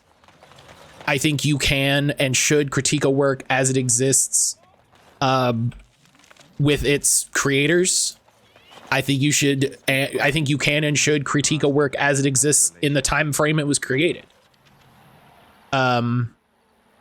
You know, I've talked about critiquing work in the time frame it was created in, right? So critiquing Dragon Age Origins, I'm going to critique very differently than if I'm playing Baldur's Gate 3. They were made at different times. They were made by like different people in the sense that the time between them is significant. Warden. I think that's just an appropriate and responsible way to critique, to view things, to be critical of things. And you know, maybe that's just the way I view it. The issue being he doesn't have a history of approaching games as an art critic. He approaches them as a toy for fun and reviews them for consumers. And I think that's fine. Do you know what I mean? I think that is fine. I think the problem you run into becomes the like political ways that he influences his audience, right? So he talks about being how he should be apolitical as a critic, but I've been to a couple Dice Tower cons. The Sundays of the conventions, there was church as part of the convention. And I'm not here to say whether that is right or wrong. It is, you know, people's decisions on whether they want to engage with that. I think it's silly to not realize the political influences at play there. I need to figure out who these gifts are for and start giving these gifts. That's what I need to do.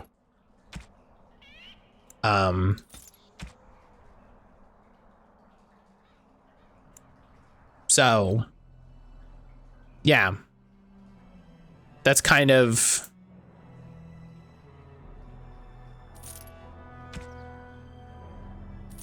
that's where I'm at. That's what I'm thinking about. And it's frustrating because, like I said, like I feel like I need to engage with this as a person who, What can I do? You know, exists as a critic in this space. Certainly. So, especially when many artists actively are talking about themselves, their perspectives, their environments, their beliefs when they create a thing. Separating art from the artist is too much. Trying to isolate both, it kills the context of the things created. Absolutely right.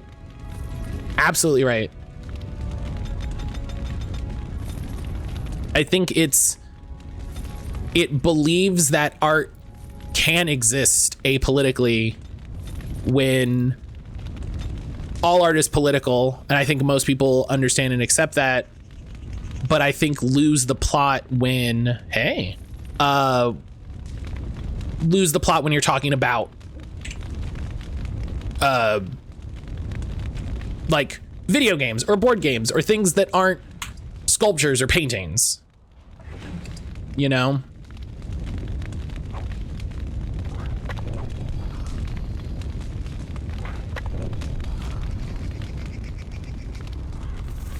So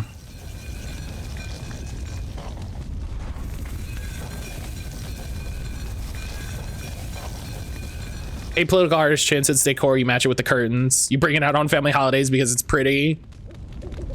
I'm remembering that Tom's board game is called Nothing Personal. It's some weird like mafia style game. I don't really know anything about it.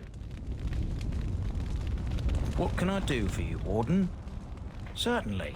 And I mean, and again, like talking about like his view on things, he wants games that are apolitical because he wants them to, like, he views them that way, that way. He wants to review games that exist in that way. And that's fine. That's his decision. But I think the difficulty becomes and basically what I'm saying is I'm not looking up Distillation Agent, I'm looking up Werewolf Pelt. The people who look at him as a critic for more than that and don't recognize that that's him making his own decisions, you know? He can make his own decisions for that, but when it enters the critic space and he critiques things,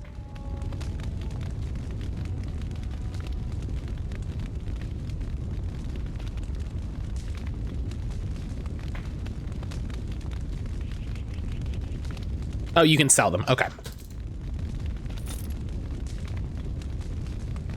It also creates the Nazi bar problem. Yes, it absolutely creates the Nazi bar problem.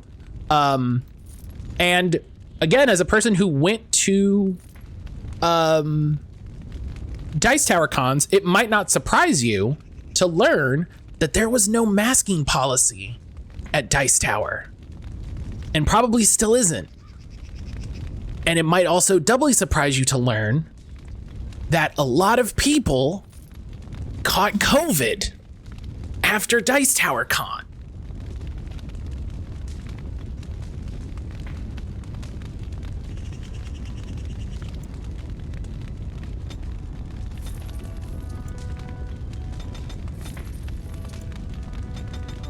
Because but there's no political statements, right?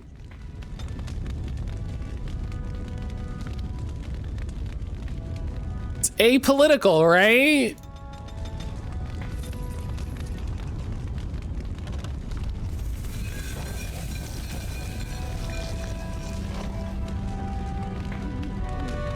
We don't always have to have discourse around creative things. That discourse doesn't itself need to be purposely avoided. Right. I think it's fine to say that I am going to review games that don't have overwhelming political themes. I think that's fine. I think there's a space for that. I think there is absolutely a space to say, you know, this is how I want to review games. I want to review games and feature games in this way.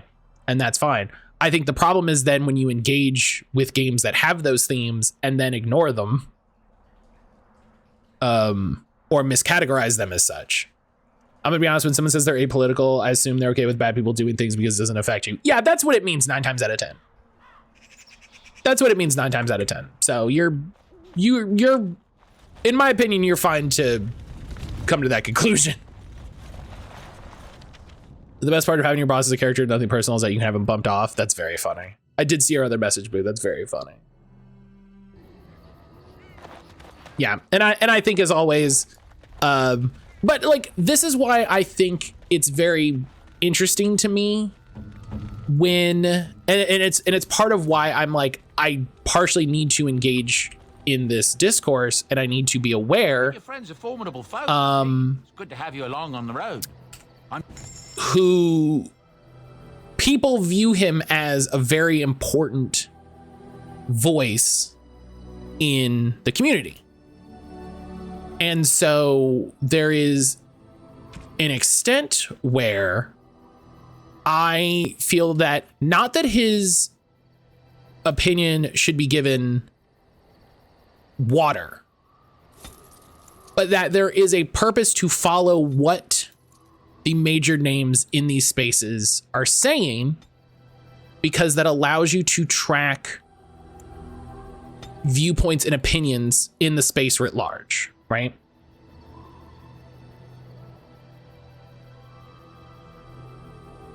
Which is why it's so frustrating that it's like, damn it, I have to listen to his stupid opinion, you know, like this.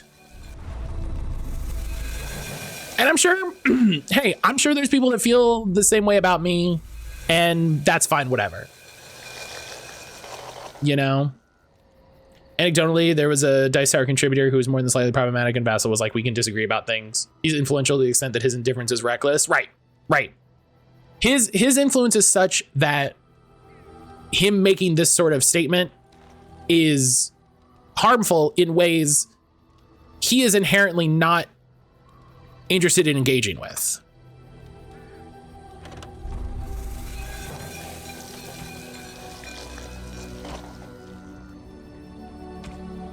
So,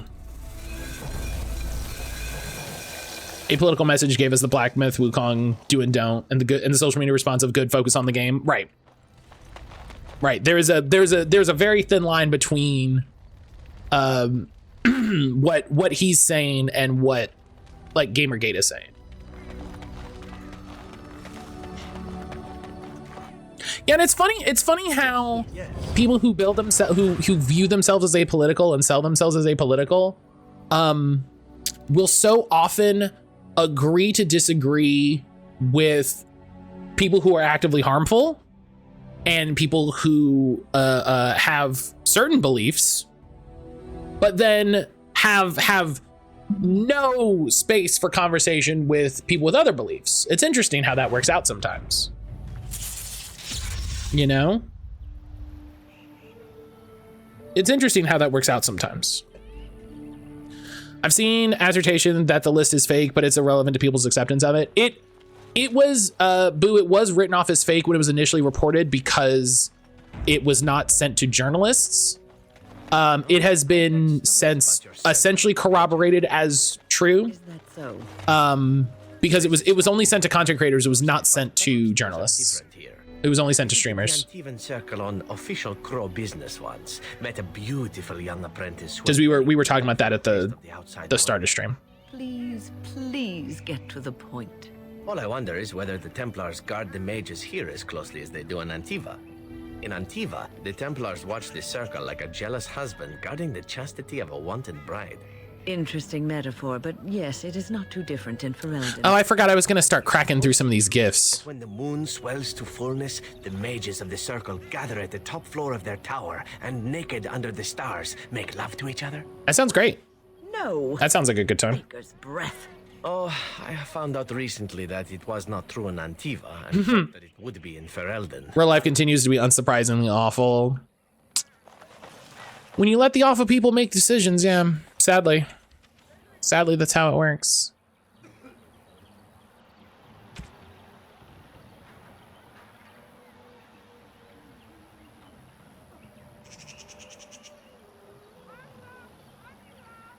I wish this was easier. I wish these gifts were easier. I wish the gifts would tell me fucking who they went to. I think there's a mod for it, but for reasons I'm recalling the shoe endorsement episode of iCarly. Oh god, that whole fucking ugh. I didn't watch that because there's nothing for me to be gained by watching that. Do you know what I mean? There's nothing for me to be gained. I get it. I'm good. I'm glad they made the video. I do feel like there was some things that were a little unconscionable about that video, but I feel like the main idea of it still stands.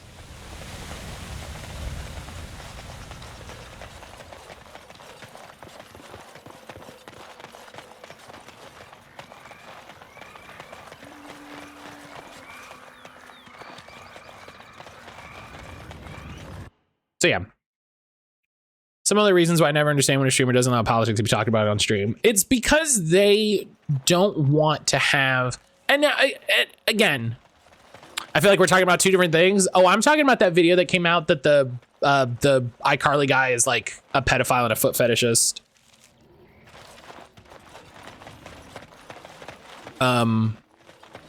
That's what I was talking about. I don't know fuck all about iCarly. I was too old for iCarly. I think there's two different things about when streamers don't want to talk about politics. And it's mainly how they, in my mind, in how they address the topic of no politics, right? How they convey it, how they discuss it. Because I think it is perfectly valid for a streamer to say, hey, I want a space that is positive, focused, and there's a very fine line to walk. I think it's tricky. They want a space that is positivity focused. They want to talk about games. They want to talk about the positivity of their community. And that's that's fine. I think that's perfectly, it's perfectly fine to have a space that doesn't get into too heavy of a topic. You want a space that is kind of overall positive mindset, right? The problem comes in when their focus becomes toxic positivity, which is why I say it's a very fine line, right? It's a very fine line, because what often happens in spaces that have no politics discussions is they will quantify discussions of trans rights, homosexuality, right? The attacks on trans children, trans rights as political, and thus not valid discussion. Got it. And thus moderation worthy, ban worthy, all of that. Which is the problem, right? It's the no bummers rule. Right? It's the no bummers rule. Hang on, let me catch up with what Boo said, because it scrolled off screen. My wife watched that. I had younger cousins. I had some Drake and Josh iCarly exposure. They did an episode about getting a shoe endorsement contract and learned the shoes were bad for consumers. Did their spot highlighting all of the problems with a positive spin to stay within the legal framework of the contract? Yeah, I've no interaction with that generation of TV. It's very funny. It missed me.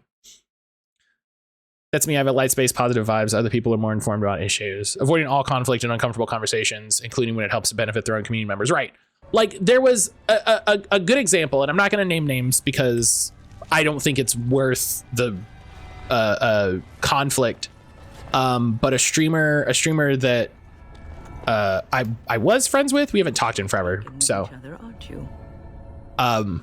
was like during pandemic, during lockdown, was like, hey, I don't want to discuss COVID. We're just not going to discuss COVID whatsoever.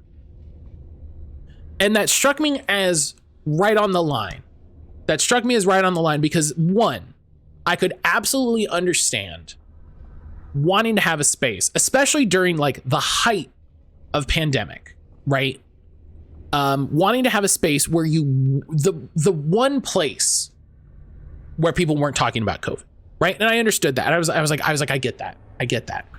But it cuts both ways, right? Because if your rule is hard and fast, no discussion of COVID, what that means is you rule out the possibility of having discussions about masking, right? About like, oh, hey, like I need to get new masks. Does anybody have any resources on that?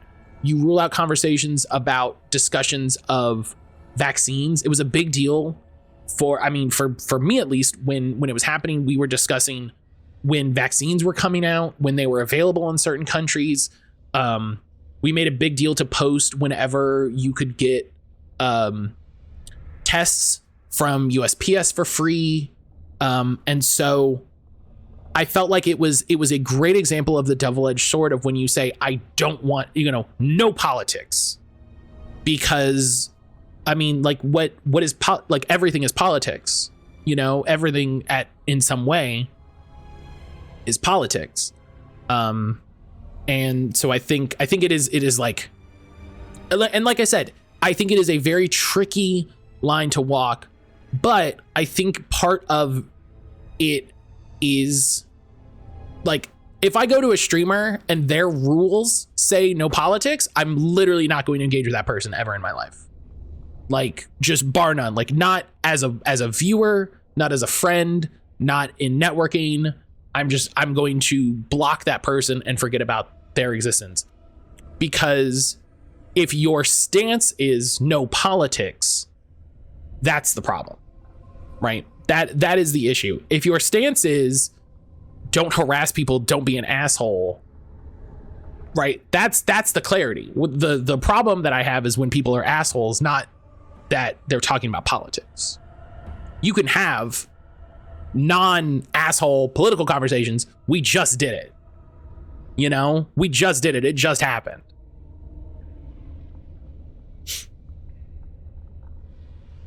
Catch 22 about opinions. I have a friend. I'm not allowed to talk about sports teams. because that's too political. I couldn't say my team is Newcastle United. I think that person needs therapy. I don't know what their concern is, but that should, I don't know. How that content creator defines politics says a lot. I know plenty of streamers who keep the tone light. A no politics rule is a hard no. Right. Like putting in the verbiage of the rules, no politics. That's a no from me, dog. I think a lot of people were just avoiding conversations in which they're not experts being discussed, which to them may indicate their lack of moderation in their community. I have to excuse it, but I agree. I definitely get where you're, I definitely get that, Celestia, and I agree. I think that is a thing that you should handle differently if that's the case, right? If you're like, hey, I don't want to have, I also think it is wild to say, like, I'm not informed about politics and so I don't want to discuss politics, because you should be informed about politics. Do you know what I mean? You should, like, there is a point where it's like you should as an individual, because that's important. And so it, like I said, it comes back to how it's handled and how it's discussed, right? If you want to say, hey, I'm not the most informed on this topic, and so I don't want to have a conversation about it in a space where I'm seen as a voice of authority, then I think that's a fair way to handle it. You know, and that I think is, like, that's the mature way to handle it. I'm not interested in politics. Politics is sure as heck interested in you. Almost wish I didn't. Half of us aren't getting any sleep, the way you two carry on all night. Oh.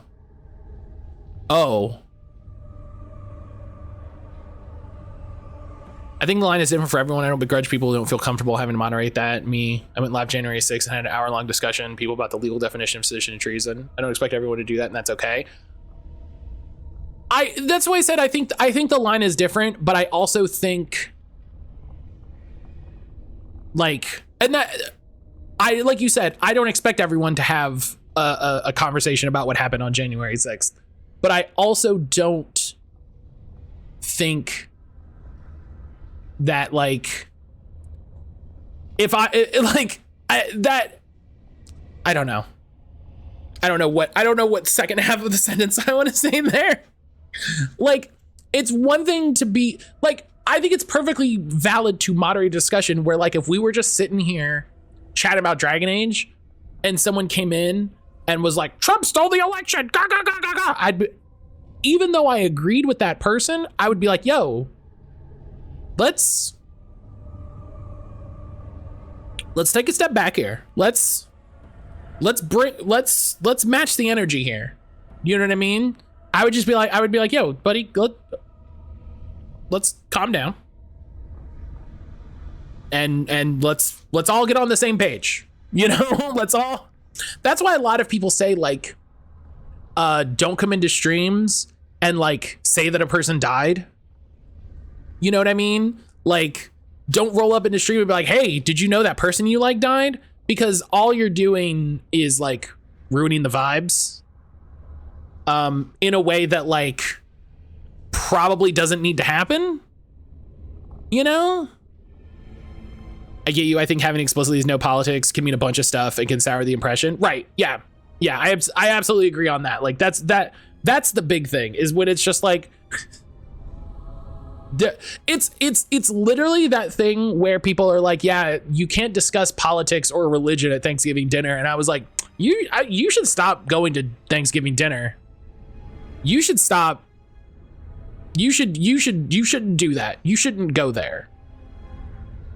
You should not be having dinner with those people, because what that means is there's diametrically opposed beliefs, and that's bad. We're past the point where y'all should be coexisting. So I noticed your blossoming relationship, and I wanted to ask you where you thought it was going. It seems he only ever has one thing on his mind. I question the wisdom of a Grey Warden being involved in such an affair. Listen, don't worry about it. Okay?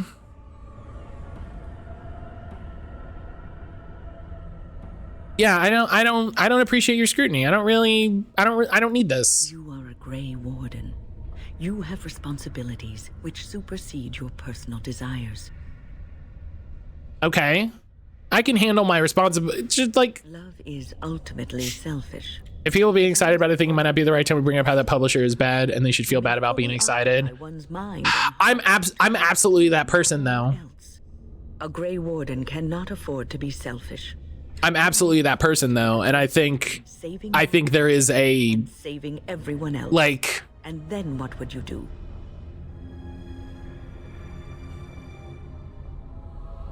Yeah, you know, keep your nose out of this. Win. This is an AB relationship. See your way out of it. I apologize if I've offended. This is an AB relationship, and then that one time we had a threesome. But yeah, we can figure it out. If you insist, I have given my advice. Do with it what you will. Yeah, I don't want to deal with you. Depends on who I'm talking to. Right. That's the thing is, if it's like, I'm not gonna run into a room full of people who are excited about a thing. I'm not gonna run into a room of people who are excited about a thing and piss on their parade. But I'm also, if it's a space that I'm comfortable in, I'm not going to shy away from being like, hey everybody, I don't know if you know this. As a chat, I've had to bat my fingers not to shit on people being hype about 14 stuff, because Sweetix had just said a bunch of NFT stuff. You know, the one thing I will say about the Squeenix NFT stuff is nothing has ever materialized about that. And I think a lot of companies talked a lot of game about NFTs, and the amount of companies who have actually produced NFTs is very few. And so I think there's nuance to be had in that conversation, because I do agree. I think it's very important to keep those things in mind. I think a lot of companies talk about NFTs to shut their investors who have no idea what NFTs are. They kept asking for them. I want to know why all investors in the world are stupid. You know what I mean? That's what I want to know. 100% accept those people tell me bad things about a publisher. I'm probably excited because I didn't know that information. So please tell me if I'm excited about artists that are sharing. I think there is a point. Do you know what I mean? There's a thing where it's like, hey, like someone's excited about 14, and it's like, okay, hey, Square Enix have talked about making NFTs. They didn't. But it's like the conversation we had about Final Fantasy 16, right? One of the people directly involved in Final Fantasy 16 has said some really stupid shit. If that affects your ability to purchase, like your opinion on purchasing the game, hey, maybe that's a good thing. You know? If it doesn't, then you know, I think there's a different line with, you know, like, hey, the people who worked on this like actually sexually harassed people working there.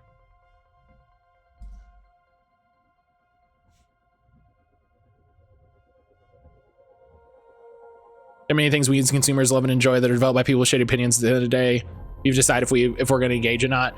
And also, like, the amount of input that person had on the situation, you know? We're not supposed to know a lot of this stuff, I think, is my problem. We're overwhelmed with information, good and bad.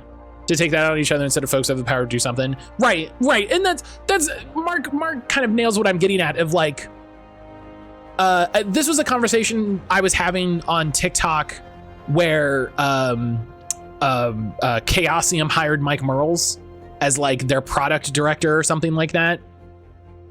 As a reminder, Mike Merles is a piece of shit. Like, he's an asshole. He's a very dangerous person. When 5th edition first came out, a known sexual abuser and harasser Zach Smith worked on 5th edition. He was credited. And a lot of people said, hey, don't know if you know this, here are all of the, accusations and problems with this person.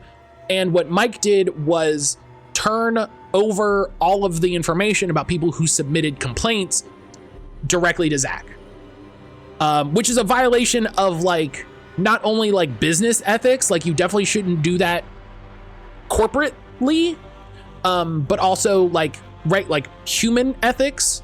And so, yeah. It was a thing that absolutely happened and was absolutely reported on when it happened. And then kind of everyone forgot. So when Chaosium hired him, a friend of mine did a TikTok that was like, hey, as a reminder, because people haven't talked about this in years, this is what Mike Merles did. And somebody left a comment on that TikTok that was like, am I supposed to know everything that everyone has worked on a thing that I want to buy has done in their life? And I replied to that comment and I was like, no, because that way lies madness.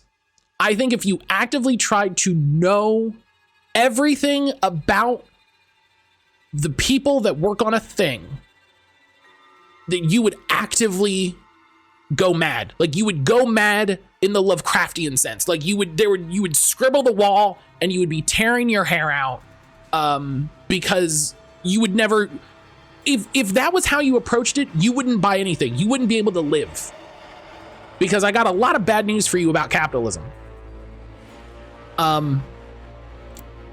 But I think there is absolutely a point in which it is your responsibility as a consumer to find the companies that are let me tell you about bottled water. Yeah.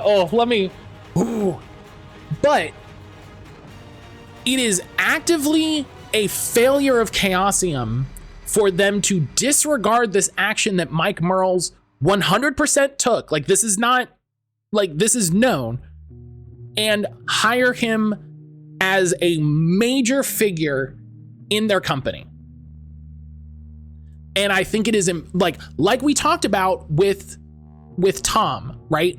As a major person in the industry, it is important for you to know what these people's beliefs and like actions are, right? And with the caveat that like not everyone can know everything.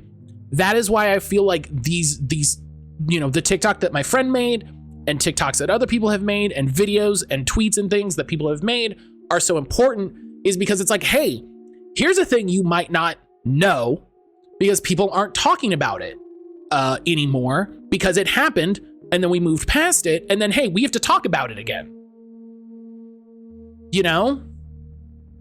Like, hey, here's a reason you might want to know why people are upset.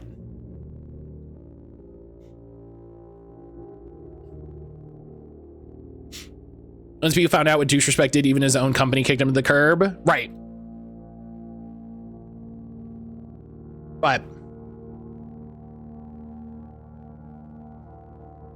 yeah, I think Mark nails it 100%, is that I think at the end of the day, our intention with sharing the information, like we're talking about, has to come from a place of kindness, has to come from a place of respect and care for the people that we're talking to.